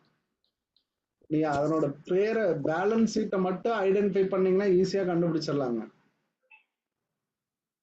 கரண்ட் அசெட், கரண்ட் லைபிலிட்டியில என்ன சேஞ்சஸ் இருந்தாலும் அது ஆப்ரேட்டிங். மற்றதுல தான் உங்களுக்கு கேள்விகள் போஸ்ட் பண்ணுவாங்க. இதுல தாங்க செம்மை கேட்க தேவையில்லைங்க. நமக்கு வந்து நம்மளை ஏமாத்துறதே பாத்தீங்கன்னா புரிதல்ல தான் ஏமாத்திடுவாங்க. Okay, fine, super. மறுபடியும் இந்த கேள்விகள்லாம் வரப்போ சரியான சிந்தனை கொடுங்க. Okay, thank you. அடுத்தது பாத்தீங்கன்னா question number 10. Which of the following Indian AS deals with intangible assets? Intangible assets deal பண்றது எது? இது பார்த்தீங்க அப்படின்னா உங்களுக்கு டப்புன்னு கண்டுபிடிக்கிறது சிரமமா இருக்கும். ஒட்டுமொத்த எல்லா இந்தியன் ஏஎஸ்சியும் படிச்சிருக்கணும். இன்டான்ஜிபிள் அசெட் அவங்க டெப்ரிசியேஷனுக்கு இதெல்லாம் அடிக்கடி கேட்டுட்டே இருப்பாங்க. 38ங்கிறது இன்டான்ஜிபிள் அசெட்டுக்கு. மொத்தம் எத்தனை இந்தியன் ஏஎஸ் இருக்கு அப்படின்னா ஓவராலா இப்போ 41 தாங்க இருக்கு. ஓவராலா இப்போ 41 தான் இருக்கு. அதுல பாத்தீங்க அப்படின்னா நிறைய ஏஎஸ் ரிமூவ் பண்ணியிருப்பாங்க. 2013ல 2023ல பாத்தீங்கன்னா நிறைய ஏஎஸ் ரிமூவ் பண்ணியிருப்பாங்க. அதே சமயம் இன்னொரு கொஸ்டின் பாருங்க, இதுலயே இங்க ஒண்ணு பாருங்க. இப்ப படிக்கிறப்ப இங்க ஒண்ணு பார்த்த பாருங்க. இங்க ஒரு இந்தியன் ஏஎஸ் கேட்டிருக்காங்க பாருங்க. A7 sir. இல்லைங்க, பிசினஸ் காம்பினேஷன் 13வது கொஸ்டின் பாருங்க. ஓ 13. 101, 102, 103, 104. சார் இதுவும் நமக்கு இருக்கு. இது என்ன அப்படின்னு பாத்தீங்கன்னா ஐஎஃப்ஆர்எஸ் அதுல வந்து ப்ரிஃபிக்ஸ் பண்ணியிருப்பாங்க. ஐஎஃப்ஆர்எஸ்ல இந்த ஸ்டேட்மெண்ட் எல்லாம் ப்ரிஃபிக்ஸ் பண்ணியிருப்பாங்க.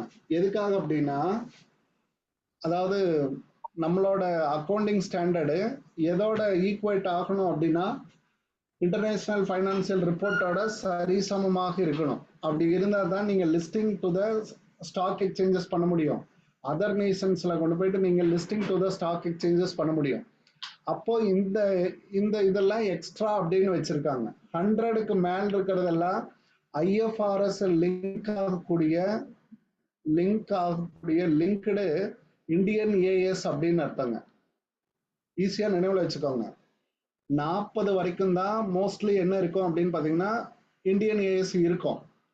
நாம அதை தான் படிச்சிருப்போம் ப்ரீவியஸ்ல. இந்த 100+ இருக்கிற எல்லாமே பாத்தீங்கன்னா இதோட தொடர்புடையது.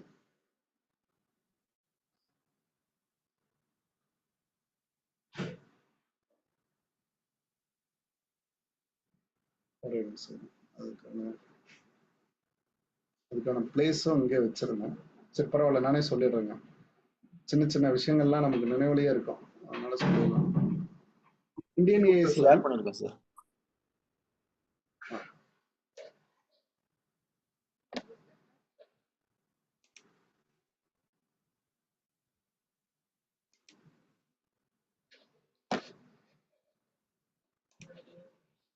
இங்க இருக்கு பாருங்க.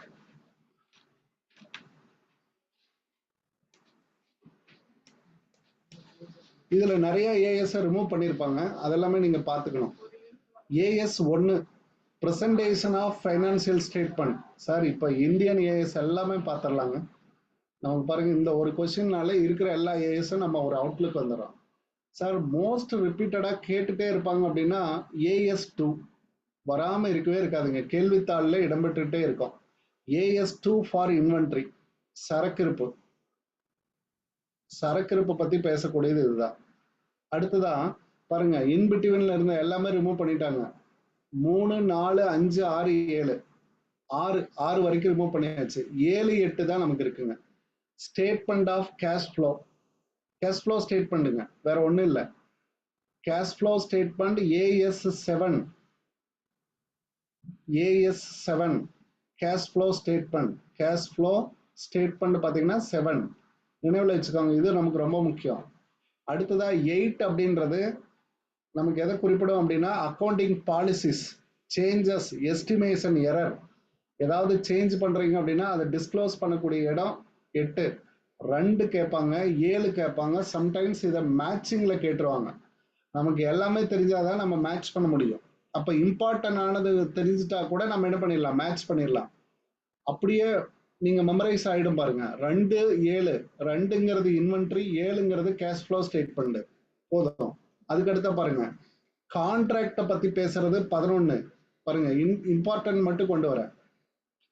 அதாவது இது அட்ஜஸ்ட்மெண்ட் பத்தி சொல்றது. Event after reporting period. பாருங்க, ஈவெண்ட்னா என்ன அர்த்தம்? அட்ஜஸ்ட்மெண்ட். அட்ஜஸ்ட்மெண்ட் ஆஃப்டர் ரிப்போர்ட்டிங் பீரியடுக்கு பிறகு ஏதாவது இருந்துச்சு அப்படின்னா அதை பத்தி டிஸ்க்ளோஸ் பண்றது 10. கான்ட்ராக்ட்ங்கிறது 11. இன்கம் டேக்ஸை பத்தி பேசுறது 12. எது தேவையோ அதை மட்டும் ரவுண்ட் பண்ணி வச்சுக்கலாம். ரொம்ப முக்கியமானது. ப்ராப்பர்ட்டி பிளான்டு எக்யூப்மெண்ட் அப்படின்னு கொடுத்துருப்பாங்க. இது வந்து 16. சார் இது ரொம்ப ரொம்ப முக்கியம். டெப்ரிசியேஷனும் இங்கதான் டீல் ஆகுதுங்க. டெப்ரிசியேஷன் அதுக்குன்னு செப்பரேட் டிஸ்க்ளோசர் இருந்துச்சுங்க, அதை ரிமூவ் பண்ணிட்டாங்க. டெப்ரிசியேஷனை டீல் பண்ணக்கூடிய செப்பரேட் இந்தியன் ஏஎஸ் ரிமூவ் பண்ணிட்டாங்க. இப்போ நமக்கு எது மட்டும்தான் இருக்குங்க? 16 மட்டும்தான் இருக்கும். அதுலயே தான் டெப்ரிசியேஷனும் நம்ம டீல் பண்ணணும். எக்யூப்மெண்ட் பிளான்டு ப்ராப்பர்ட்டி எங்க வருதோ அங்க. 17 வந்து லீஸு. இது ரொம்ப ரொம்ப முக்கியங்க. அப்போ 2, 7, 11, 16, 17 இதெல்லாம் மெமரைஸ் பண்ணிடுங்க. 2, 7, 11, 16, 17 மெமரைஸ் பண்ணிட்டீங்கன்னா உங்களுக்கு கன்ஃபியூஷன்ஸ் வராது. மற்றதெல்லாம் கூட எப்படியும் இல்லை அப்படின்னு நினைச்சு போட்டுடலாம். Employee benefit 19. எம்ப்ளாயி பெனிஃபிட் இதெல்லாம் ரெவென்யூ ரெகனைசேஷன் அப்படின்னு சொல்றது. 9ல் இருந்துச்சுங்க ரெவென்யூ ரெகனைசேஷன் ஒண்ணு. அதையும் தூக்கிட்டு எங்க கொண்டு வந்து வச்சுட்டாங்க? 18ல் கொண்டு வந்து வச்சுட்டாங்க. ஒட்டுமொத்தமா ரெவென்யூ அப்படின்னு வச்சுட்டாங்க. ரெவென்யூ ரெகனைசேஷன் ப்ரீவியஸ்ல 9ன்னு இருந்துச்சுங்க. இப்ப அதுவும் இல்லை. அதெல்லாம் கேட்க மாட்டாங்க கேள்வித்தாள்ல. பயப்படாதீங்க, இனிமேல் தான் நமக்கு கேள்வித்தாளே எடுக்க போறாங்க. Accounting grants, grant government assistance, மானியம் 20னா மானியம் அப்படி எழுதி வச்சுக்கோங்க, ஈஸி. மானியத்தை பத்தி பேசுறது 20, மானிய கோரிக்கை 20 அப்படின்னு வச்சுக்கோங்க.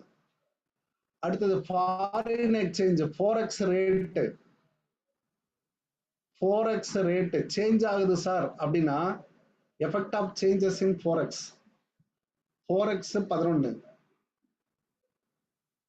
பாரோவிங் காஸ்ட்னா இன்ட்ரெஸ்ட், இன்ட்ரெஸ்ட் டீல் ஆகக்கூடியது 23.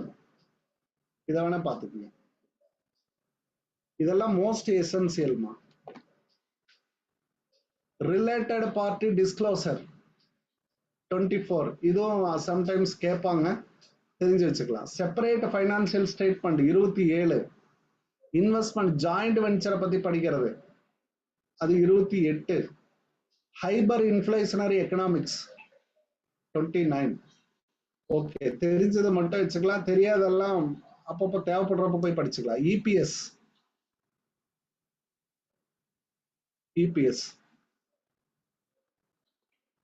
அடுத்தது இம்பேர்மெண்ட் ஆஃப் அசெட்ஸ், ரீப்ளேஸ்மெண்ட் பண்றோம் இல்லைங்களா, அதை பத்தி பேசுறது. இது ரொம்ப முக்கியங்க, இம்பேர்மெண்ட் ஆஃப் அசெட்ஸ். அடுத்தது கண்டிஞ்சன்ட் பத்தி பேசுறதெல்லாம் 37. 38 பாருங்க, intangible assets, goodwill, copyright,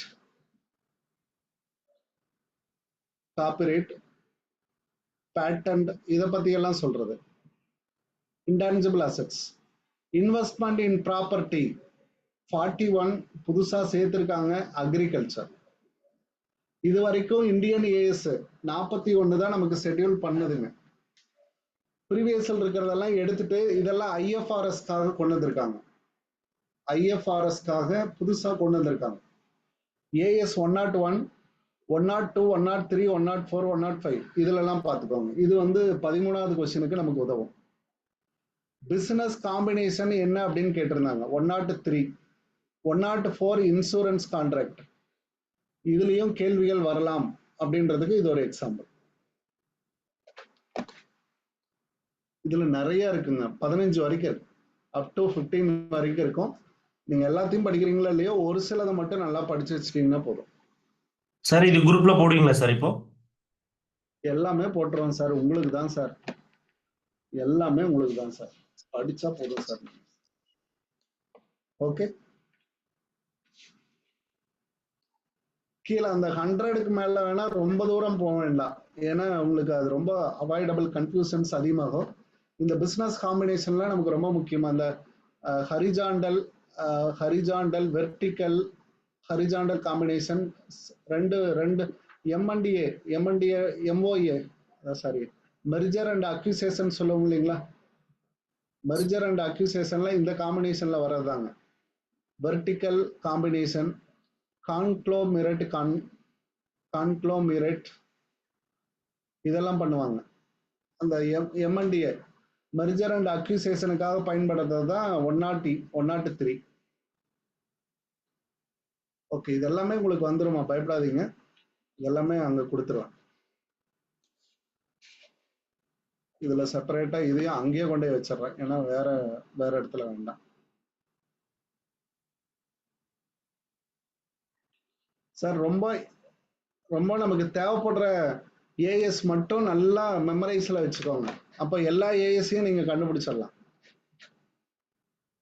most ரிப்பீட்டடா வரக்கூடிய 2, 7 இதெல்லாம் ஃபர்ஸ்ட் பண்ணிட்டீங்கன்னா மற்றதெல்லாம் ஈஸியா இருக்கும்.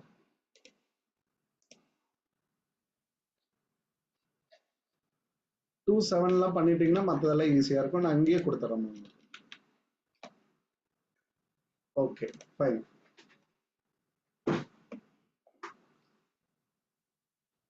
$37 இன்டான்ஜிபிள் அசட்டுங்க. அப்ப 38 இன்டான்ஜிபிள் அசட். 37 என்னவாக இருக்குங்க? இப்பதான் படிச்சோம் சார், நோட் பண்ணி வைக்கலாம். Sir Contingent Provisions, Provisions. liabilities. Contingent liabilities and asset. Contingent அசட்டையும் இங்க தான் டீல் பண்றாங்க. 36 இம்பயர்மெண்ட் ஆஃப் அசட்ஸ், மாத்துறது, ரீப்ளேஸ்மெண்ட் அப்படின்னு சொல்லுவாங்க. சால்வேஜ் வேல்யூ எல்லாம் கண்டுபிடிப்போம். Impairment of assets,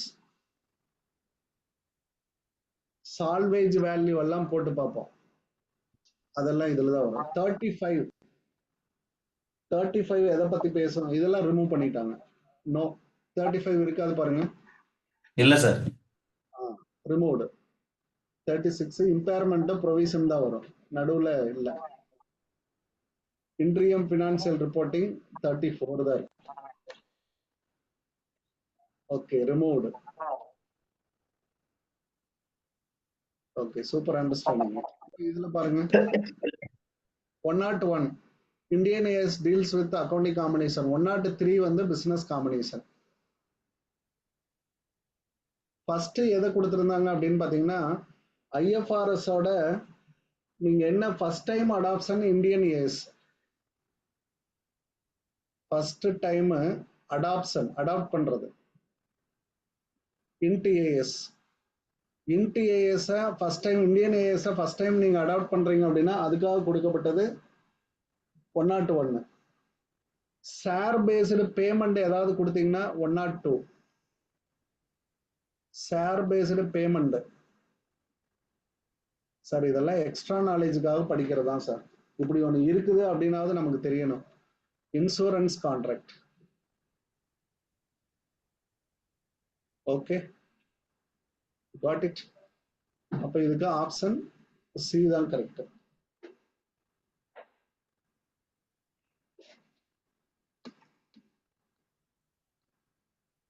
price earning ratio, P, formula சொல்லுங்க பார்க்கலாம்.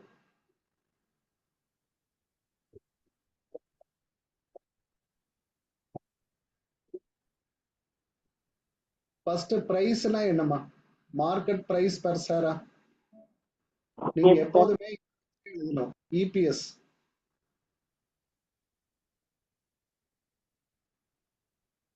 அதாவது market price per share divided by ஏர்னிங்ஸ்னா இபிஎஸ். அப்போ இது என்ன சொல்லலாம்? டிபிஎஸ்ஆ, டிவிடெண்ட் பெர் ஷேரா? எப்படி சொல்லுவீங்க? EPS divided by DPS, price earning ratio.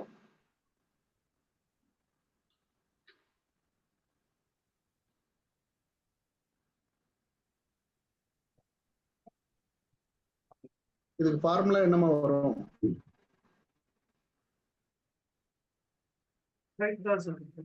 Market price per share sir divided by EPS. EPS கண்டுபிடிக்க வந்து நெட் ப்ராஃபிட் ஆஃப்டர் டாக்ஸ், அப்புறம் டிவிடெண்ட் மைனஸ் பண்ணி, அப்புறம் divided by number of equity shares. Okay, அது இபிஎஸ்க்கான ஃபார்முலா. நீங்க எப்போதுமே இந்த ரேஷியோ எல்லாம் பாத்தீங்கன்னா கேள்வி வச்சே கண்டுபிடிச்சிடணும். நான் இப்படிதான் கண்டுபிடிப்பேன். பிரைஸ் அப்படின்னா market price MPS divided by EPS. Market price per share divided by earnings. இது வந்து பிரைஸ், இது வந்து ஏர்னிங்ஸ். ஷேருக்கான ஏர்னிங்ஸ் இதுதான். ஓகே, அப்ப இது யாருக்கு யூஸ் ஆகும் அப்படின்னா மார்க்கெட் பிரைஸ் பெர் ஷேர் வந்து ஷேர் ஹோல்டருக்கு யூஸ் ஆகும். Lender, short term creditors, long term creditors, share ஹோல்டருக்கு தான் இது யூஸ் ஆகும்.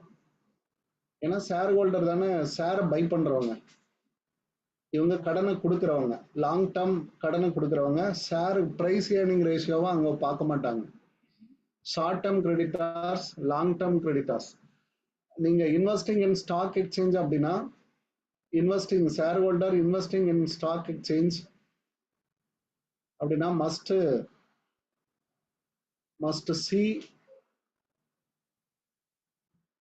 பி ரேஷியோவை அந்த கம்பெனியை செக் பண்ணிட்டு தான் பார்ப்பாங்க. பி ரேஷியோ எவ்வளவு வச்சுக்கிட்டே இருக்காங்க அப்படின்றத செக் பண்ணி தான் அதுக்கப்புறம் ஃபர்தர் இன்வெஸ்ட்மெண்ட்டுக்கு போவாங்க.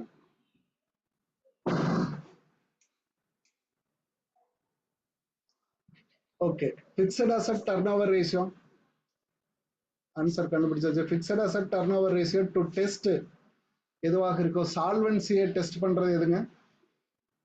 டி ரேஷியோ, டெப்ட் equity ratio, dead equity ratio, டெப்ட் equity ratio, interest coverage ratio, interest coverage ratio, டெப்ட் சர்வீஸ் ரேஷியோ, இதெல்லாமே சால்வன்சி.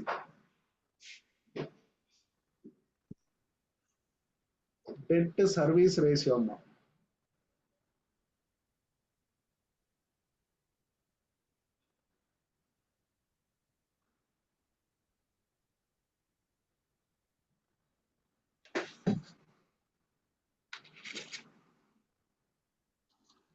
ஓகே, ரெண்டாவது பாத்தீங்கன்னா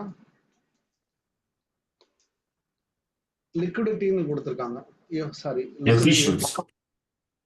எஃபிஷியன்சி அப்படின்னால ஆக்டிவிட்டி அப்படின்னால ஒண்ணுதானுங்களா? அதுதான் சார் ஆன்சரா இருக்கும். ஓகே, லிக்விடிட்டிங்கிறதுல எது வரும் அப்படின்னு பாத்தீங்கன்னா ரேஷியோ, ஆக்டிவிட்டி ரேஷியோ. லிக்விடிட்டி அப்படின்றதுல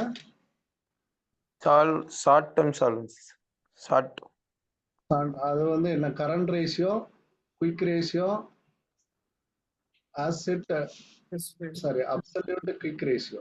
இதெல்லாம் அப்ப ப்ராஃபிட்டபிலிட்டிங்கிறதுல gross profit, net profit ratio,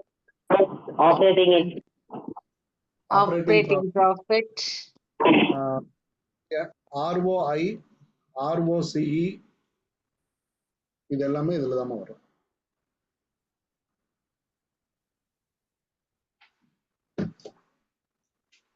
அப்ப டர்ன் ஓவர் ரேஷியோ அப்படின்றது பிக்சட் அசெட் டர்ன் ஓவர் அப்படின்ற வார்த்தை வந்தாவே ஆக்டிவிட்டி ரேஷியோ. ஆக்டிவிட்டி ரேஷியோக்கான மறுபெயர்கள் வேறு என்னென்ன பேர் எல்லாம் இருக்குன்னு சொல்லுங்க. Other name performance ratio sir, EBIT sir, performance ratio sir,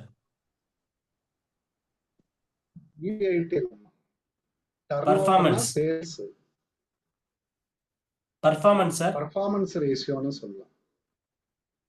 correct தான்மா. பர்ஃபார்மன்ஸ் ரேஷியோவோ எஃபிஷியன்சி ரேஷியோ எல்லாம் ஒண்ணுதான். ஓகே, 13th கொஸ்டின் முடிஞ்சது. CVP analysis, the effect of changes in various variable on dash is analysed. இதுக்கு என்ன ஆன்சருங்க? கரெக்டா சொல்லுங்க பாக்கலாம். Fixed CVP analysis, effect of changes in various variables analyzed. Volumes. Okay, இதுதாங்க டெஃபினிஷன். சிவிபி அனாலிசிஸ்னுடைய டெஃபினிஷனே இதுதான். சிவிபி அனாலிசிஸ் அப்படின்னாவே காஸ்ட், வால்யூம், ப்ராஃபிட். அப்போ வேரியபிள்ல உங்களுக்கு என்ன ஒரு காஸ்ட், ப்ராஃபிட், அதுக்கப்புறம் வால்யூம் போடுங்க. ஏன் அப்படின்னா CVB analysis also called as marginal cost analysis இல்லையா? கூடுதலாக ஒரு யூனிட்டை உற்பத்தி செய்ய ஆகக்கூடிய செலவு, கூடுதலாக ஆகக்கூடிய செலவு மார்ஜினல் காஸ்ட். 100 யூனிட்டை ப்ரொடியூஸ் பண்ற சார், 101 ஒரு யூனிட்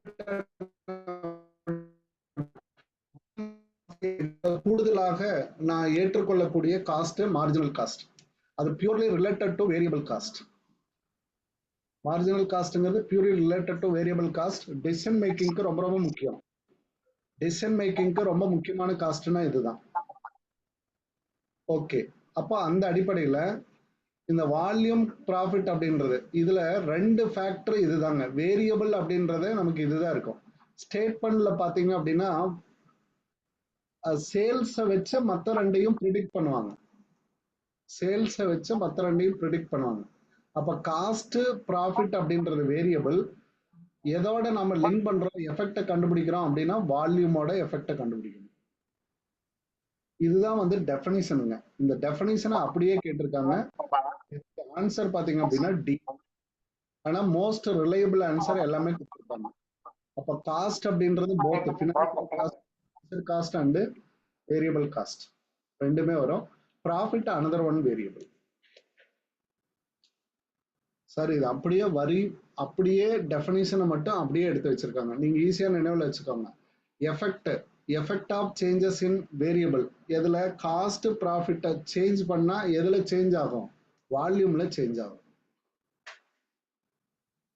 வால்யூமை சேஞ்ச் பண்ணீங்கன்னா காஸ்ட் ப்ராஃபிட்டும் மாறும். அப்படி எடுத்துக்கிட்டாலும் சரி. Okay, marginal costing. Marginal costing, which of the following cost are charged to products? ப்ராடக்ட்டுக்கு எதை சார்ஜ் பண்ணுவீங்கன்னு கேட்குறாங்க. மார்ஜினல் காஸ்டிங்ல எதை சார்ஜ் பண்ணுவீங்க? ஏன்னா ப்ராடக்ட்டுக்கு வேரியபிள் காஸ்ட். வேரியபிள் காஸ்ட் தான் இது கரெக்டுமா? Charge to the product.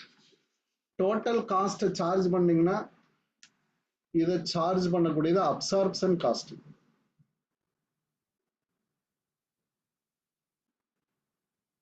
Absorption costing. Total cost charge பண்ணோம் அப்படின்னா அப்சார்ப்ஷன் காஸ்டிங். இன்கிரிமெண்டல் காஸ்டிங் அப்படின்றது டிஃபரன்சியல் காஸ்டிங்ல ஒரு வகை. டிஃபரன்சியல் காஸ்டிங் அப்போ கூடுதலாக ஒரு சார்ஜ் எடுக்கிறப்போ நம்ம மாத்துறப்போ அந்த காஸ்ட்ல ஏற்படக்கூடிய அடிஷன் இன்க்ரீஸ் அப்படின்னா இது. இன்னொன்னு டிக்ரிமெண்டல் அப்படின்னா அதுதான் டிஃபரன்சியல் காஸ்ட். பிக்சடு காஸ்ட் அப்படின்றது இண்டிவிஜுவலா எதையும் டீல் பண்ணாது. ஆல் காஸ்டிங்ல இது எல்லாமே வந்துடும். ஆல் காஸ்ட் அப்படின்னு சொன்னாவே வேரியபிள் காஸ்ட், பிக்சடு காஸ்ட் எல்லாமே வந்துடும். வேரியபிள் காஸ்ட் ப்ராடக்ட்டுக்கு சார்ஜ் பண்ணக்கூடிய techniques marginal costing techniques. Total cost அப்படின்றப்போ வேரியபிள் பிளஸ் பிக்சடு இந்த ரெண்டையுமே சார்ஜ் பண்ணீங்க அப்படின்னா சார்ஜ் ஆன் அப்படின்னு சொன்னீங்கன்னா absorption costing. Incremental cost decremental cost அப்படின்னு சொன்னாங்க அப்படின்னா அதுக்கு பேரு டிஃபரன்சியல் காஸ்ட்.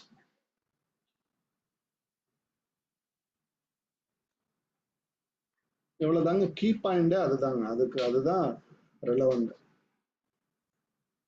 அப்ப option A is answer. Okay, at break even point which of the following equation is correct? கரெக்டா நீங்க BEP க்கு எந்த equation correct? Contribution divided by fixed cost. Contribution equal to fixed cost. அதாவது which equation is correct அப்படின்றாங்க. அப்ப மத்த மூணு தவறாங்க. கரெக்டா செக் பண்ணிட்டீங்களா? BEP க்கு சார். அதுக்கு தான் கேட்கிறேன். ஸ்டேட்மெண்ட் ஆஃப் ப்ராஃபிட்னு ஒண்ணு போடுவோம் இல்லையாங்க? Sales less variable cost,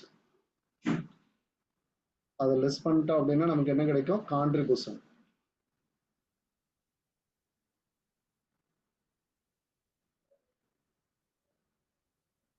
less fixed cost, Profit.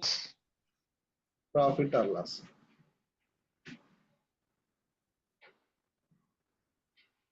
Okay, இப்போ பாருங்க total cost minus variable cost. Total costல இருந்து variable cost less பண்ணா அப்ப இது சேல்ஸா இருக்காது. அது என்னவாக இருக்கும்? Fixed cost ஆக இருக்கும். கரெக்டாமா? Yes, sir. நமக்கு ரெண்டு காஸ்ட் தான். இதுதான் total cost.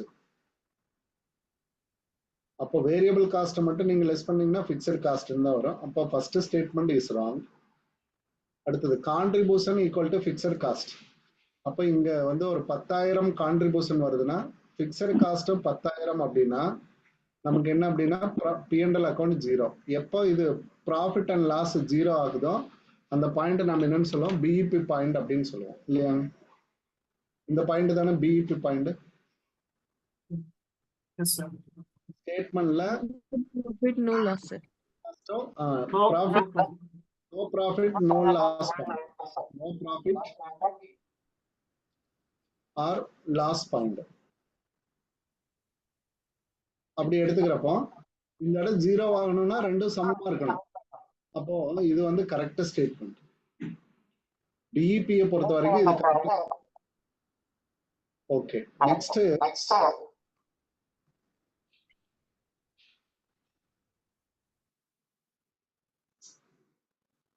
Okay, sales revenue equal to variable காஸ்ட்ங்கிறான். How could be possible? இது தப்புங்க.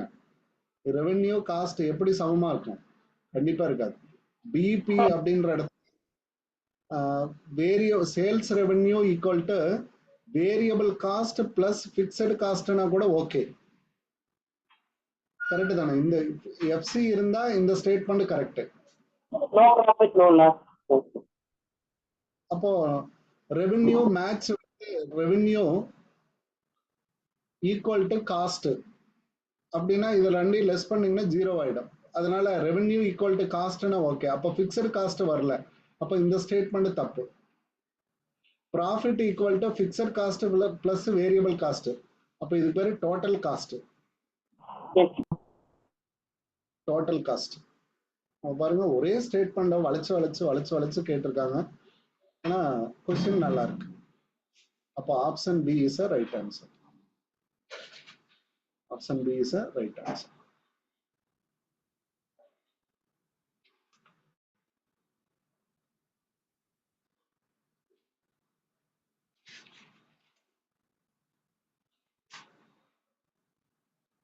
ஓகே, இதுல இந்த அக்கௌண்டன்சியை மட்டும் முடிச்சிடலாம். அப்பதான் நமக்கு அடுத்தது ஈஸியா இருக்கும்.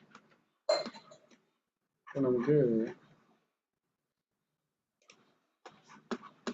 16 கொஸ்டின் முடிச்சிட்டாங்க.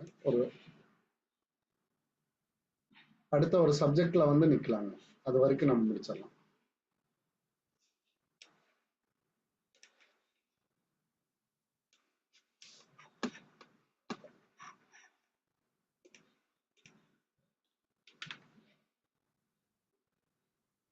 உங்களுக்கு அப்படியே இதெல்லாம் ஒரு பஞ்ச் ஆஃப் கலெக்ஷன் மாதிரி ஆயிடுங்க. அப்படியே எடுத்து ஒரு ரிவிஷன் பார்த்துட்டீங்கன்னா போதுமானதாக இருக்கும். Which of the following system applies when standard goods are produced under series of operation? Series அல்லது flow of operation. Process cost. Flow of operation அப்படின்னா இது ப்ராசஸ் காஸ்டிங். ஏன்னா ஒவ்வொரு டிஸ்டிங்க்ட் ப்ராசஸை கிராஸ் பண்ணணும், அப்படிதானே? கிராஸ் டிஸ்டிங்க்ட் ஸ்டேஜ் அப்படின்னு கூட சொல்லலாம் இல்லைங்களா? டிஸ்டிங்க்ட் ஸ்டேஜை கிராஸ் பண்ணி ஃபைனலா என்ன ஆகணும் அப்படின்னா ஃபைனல் அவுட்புட் கிடைக்கணும். ஓகே, இதுல பாருங்க வேறையும் கொடுத்துருக்காங்க. ஸ்டாண்டர்ட் காஸ்டிங், இதுக்கு இன்னொரு பேரு ப்ரீ டிட்டர்மைன்டு காஸ்ட். இந்த வேர்டு வந்தாவே இதைத்தாம சொல்லணும். ப்ரீ டிட்டர்மைன்டு காஸ்ட் அப்படின்னா ஸ்டாண்டர்ட் காஸ்டிங். இதுல நம்ம என்ன கண்டுபிடிப்போம்? Actual minus standard. ஆக்சுவலுக்கும் ஸ்டாண்டர்டுக்கும் லெஸ் பண்ணி கண்டுபிடிப்போம். அதனால இதுக்கு பேரு வேரியன்ஸ் அனாலிசிஸ். வேரியன்ஸ் அனாலிசிஸ் இங்கிருந்து தான் நமக்கு வரும். கெய்சான் அப்படின்னா கண்டினியூஸ் இம்ப்ரூவ்மெண்ட் அப்படின்னு அர்த்தம். கெய்சான் அப்படின்னு சொன்னாங்கன்னா கண்டினியூஸ் இம்ப்ரூவ்மெண்ட் இருக்கணும். கண்டினியூ, இதெல்லாம் அடிக்கடி ஜாப்பனீஸ் டேம் இல்லையா? ஜாப் ஆர்டர் காஸ்டிங் அப்படின்னா என்ன சொல்லலாம், ஸ்பெசிபிக் சொல்லலாம் சார். ஸ்பெசிபிக் இண்டிவிஜுவல் என்ன சொல்லலாம், இண்டிவிஜுவல் ஸ்பெசிபிக் இண்டிவிஜுவல் டாஸ்க். அது வந்து கஸ்டமைஸ்னு கூட சொல்லலாம்ல சார்? எனக்கு என்ன வேணுமோ அதை செஞ்சு கொடுக்கணும். ஒரு டெய்லர்கிட்ட போயிட்டு நம்ம ஷர்ட் எனக்கு தேவையானதை ஸ்டிச் பண்ணி கொடுக்கணும் ஜாப். இதே வெரி பிக்கா இருந்தா அந்த ப்ராஜெக்ட் வந்து பெருசா இருந்தா கான்ட்ராக்ட் காஸ்டிங்கும் அதில் தான் வரும். ஜாப் காஸ்டிங், கான்ட்ராக்ட் காஸ்டிங் எல்லாம் பாத்தீங்கன்னா இண்டிவிஜுவல் ஆர்டர் காஸ்டிங்ல வரக்கூடியதுதான். அப்ப இதுக்கான ஆன்சர் பாத்தீங்கன்னா process costing. Okay, which of the following budget requires all level to work from scratch? Scratch அப்படின்னா ஜீரோமா? Zero based budget. Zero based budgeting. Zero based budget every year as a base year. Every year, every new year as base year. Base year வந்து மாறிக்கிட்டே இருக்குமா? ஒவ்வொரு வருஷமும் ஒரு base year வந்துகிட்டே இருக்கும். அதனாலதான் இது ஜீரோ பேஸ் பட்ஜெட்டிங். ஓகே, இதுல பாருங்க, மாஸ்டர் பட்ஜெட்டிங் அப்படின்னா ஒரே வேர்டுல சொல்லலாம், overall all functional budget. All functional பட்ஜெட்டுமா, அல்லது summary all functional budget.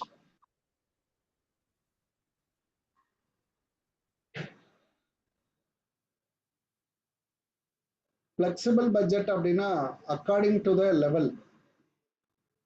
According to various performance. Different levels அப்படின்னு சொல்லலாம். 80%, 100%, 120% கெப்பாசிட்டி அப்படின்னு சொல்லுவாங்க. இன்ஸ்டால்டு கெப்பாசிட்டிக்கு சொல்லுவாங்க இல்லைங்களா? இன்ஸ்டால்டு கெப்பாசிட்டிக்கு இந்த மாதிரி தான் சொல்லுவாங்க. இதுல பெர்ஃபார்மன்ஸ் பட்ஜெட் அப்படின்றது மேனேஜ்மெண்ட் பட்ஜெட்டுங்க.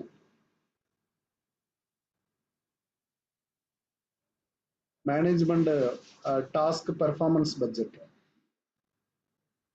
இதுல ஜீரோ பேஸ் பட்ஜெட்டிங் தான் ஸ்கிராட்ச் வந்தானே ஜீரோ. Okay, got it. இந்த மாதிரி கீவேர்டு தான் சார் நான் கேட்டேன். இதேதாங்க, எல்லாமே நம்ம பார்த்துட்டு வரது அப்படிதான் வருவாங்க. கொஸ்டின் பேப்பருங்கிறது அப்படிதாங்க. இதெல்லாம் படிக்கவே கூடாது, மெமரி ஆயிடணும், ரிஜிஸ்டர் ஆயிடணுங்க. ஒரு கேள்வியை பார்த்தா சொல்லணும். there is no not at all for any preparations-ங்க. அப்படியே லைவ்லயே வந்து வேணுங்கிறத எடுத்து தேவைப்படுறத மட்டும், ரொம்ப டிபிக்கலான ஏரியா, தெரியாத ஏரியாவை ரெஃபர் பண்ணுங்க. தெரிஞ்சதை கீவேர்டு ரிப்பீட் பண்ணிட்டே வந்தீங்க அப்படின்னா ரிஜிஸ்டர் ஆயிடும் மெமரியில. another ஒரு few minutes முடிச்சிடலாம். The standard which may be achieved under normal operating condition. Normal loss, abnormal loss இதெல்லாம் வரும் இல்லைங்களா? அந்த ஸ்டாண்டர்டு கேட்குறாங்க. ஸ்டாண்டர்டு வந்து நார்மல் ஆப்ரேட்டிங் கண்டிஷன்ல இருந்தா normal standard. Okay, normal standard. ஐடியலுங்கிறது இன்ஆப்ரேட்டிவ் ஸ்டாண்டர்டுங்க. ஐடியல்னாவே என்ன அர்த்தம்? இன்ஆப்ரேட்டிவ். பிரேக் டைம் இன்ஆப்ரேட்டிவ் இருக்கு. No production. ஆமா, நோ ப்ரொடக்ஷன் வந்து இருந்தது. which may be achieved, achieve பண்ணணும் நார்மல் ஸ்டாண்டர்ட்ல.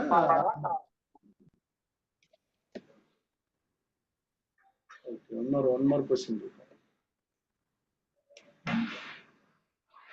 அதே காட்டுங்க சார் ஒன்ஸ் சார். 19th கொஞ்சம் சொல்லுங்க சார். அதாங்க நார்மல் ஸ்டாண்டர்டுங்க. நார்மல் ஆப்ரேட்டிங் கண்டிஷன்ல நீங்க என்ரிச் பண்ணணும், அச்சீவ் பண்றது நார்மல் ஸ்டாண்டர்டு தான் பண்ண முடியும். இது எங்க வரும் அப்படின்னு பாத்தீங்கன்னா ஸ்டாண்டர்ட் காஸ்டிங்ல வரும். ஸ்டாண்டர்ட் காஸ்டிங்ல இந்த क्वेश्चन வரும். ஐடியல் டைம் இதெல்லாம் ஒர்க் அவுட் பண்றது ப்ராசஸ்லயும் கூட சொல்லியிருப்பாங்க.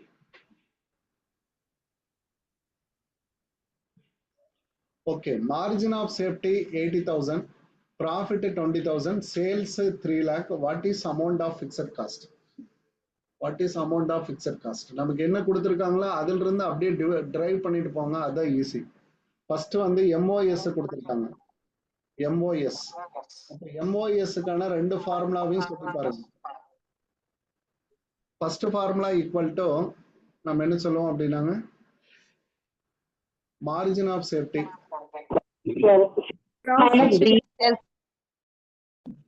Actual sales minus Break. Break even, sir. Actual sales minus Minus- break even sales. BEP sales. இது ஒரு பாயிண்ட். இதுல வந்து நம்ம ஒர்க் அவுட் பண்ண முடியாது இப்போதைக்கு. அப்ப எம்ஓஎஸ்க்கான ஃபார்முலாவில் போட்டோம் அப்படின்னா ஈஸியா கிடைச்சிடும். Profit PV ratio. ஓகே, இந்த இந்த இதுல நம்ம என்ன பண்ணலாம், ப்ராஃபிட்டை கண்டுபிடிச்சிடலாம். ப்ராஃபிட் இருக்கு பாருங்க, இருக்கு. அப்ப பிவி ரேஷியோ கண்டுபிடிக்கலாம். அப்ப 80,000 Sales into 100. Sales ratio equal to profit divided by MOS. இப்படி மாத்திக்கிறேன். Okay, sir. 20,000, இது பாத்தீங்கன்னா 80,000. இப்போ இன்டூ 100 போட்டீங்கன்னா பிவி ரேஷியோனுடைய இது கிடைச்சிடும் 25%. கரெக்ட்? 1/4 தான் வருங்க. இது அடிச்சிங்கன்னா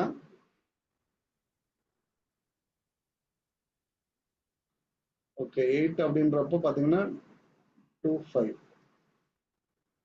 அல்லது 2/8ன்னு போட்டீங்கன்னா 1/4 இப்படி எடுத்துக்கலாம். 1/4 இன்டூ 100 அப்படின்னு போட்டீங்கனாலும் சரி, எப்படி போட்டீங்கனாலும் அதே 25% தான் வரும். நம்பர் அடிச்சுட்டு இதை அடிச்சிங்கனாலும் சரி. ஓகே, பிவி ரேஷியோ 25% அப்படின்னா இப்ப பாருங்க, சேல்ஸோட மல்டிபிள் பண்ணீங்கன்னா வேரியபிள் காஸ்ட் உங்களுக்கு கிடைச்சிடும். Sir, profit divided by PV ratio. 20,000 divided by 25% into 100. நீங்க எப்படி வேணாலும் போட்டுக்கோங்க. இதுல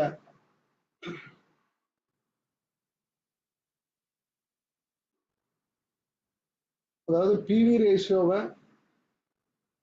இதோட கொண்டு வந்து மல்டிபிள் பண்ணுங்க, கான்ட்ரிபியூஷன் கிடைச்சிரும். Sir contribution is equal to sales into PV ratio.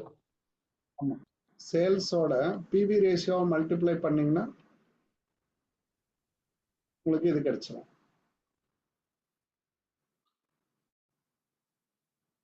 Uh, 3 lakh into 25%.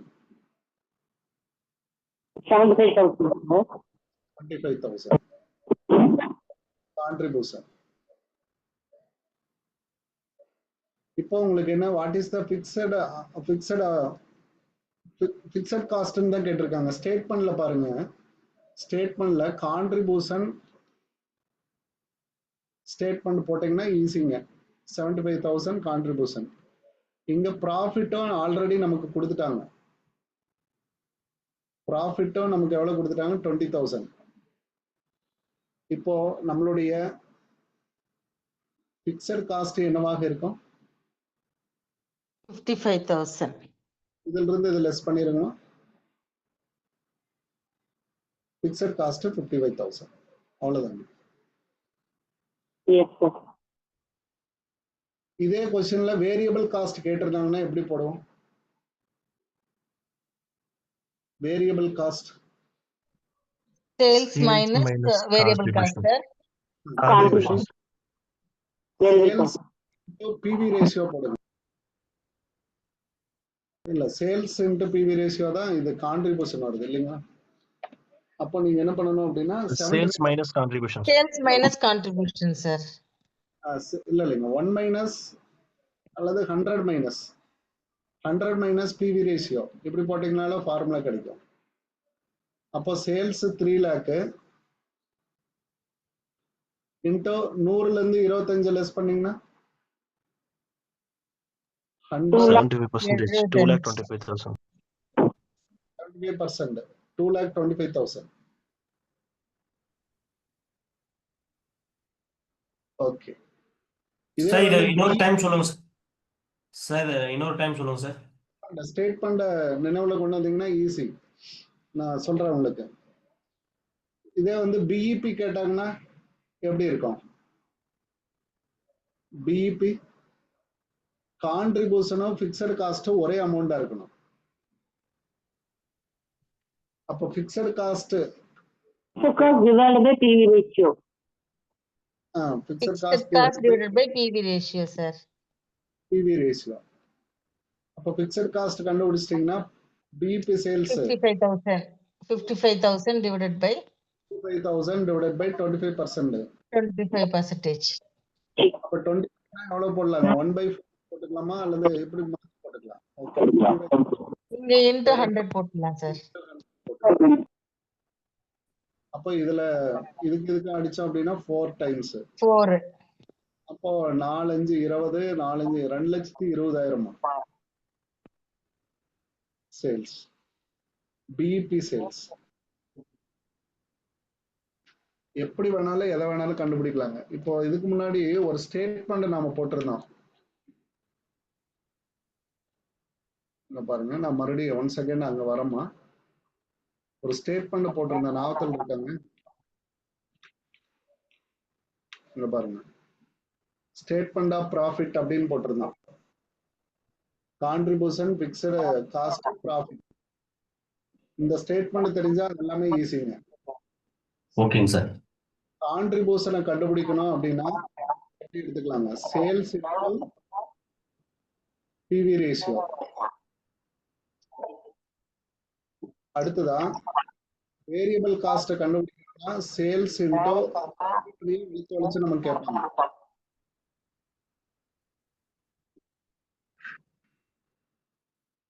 Sales into 100 minus PV ratio இப்படியும் போடலாம்.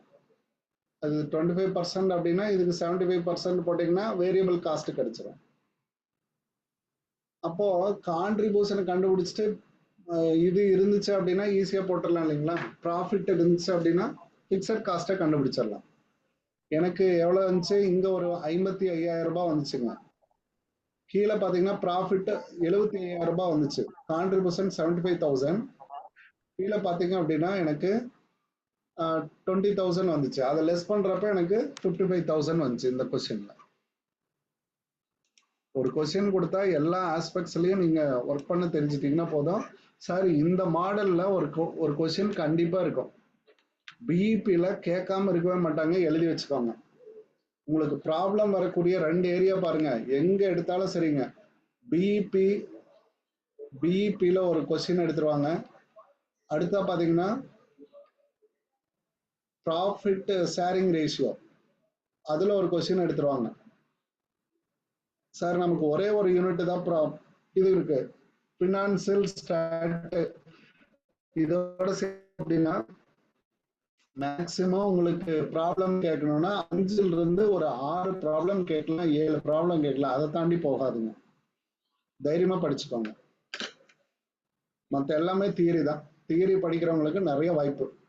ஆனால் கல்லூரி பேராசிரியர்கள் அனைவருமே நம்ம என்னதான் பண்ணியிருப்போம்? காமர்ஸ், அக்கௌண்டன்சி மட்டும் ஒர்க் பண்ணிருப்போம். தியரியை படிச்சிருக்க மாட்டோம். நல்லா டைம் கொடுத்து நல்லா பார்ட்னர்ஷிப்ல ரேஷியோ இருக்கு இல்லைங்க சார், அது கூட போய் கேட்பாங்க சார். அதாம்மா பார்ட்னர்ஷிப்ல ரேஷியோ.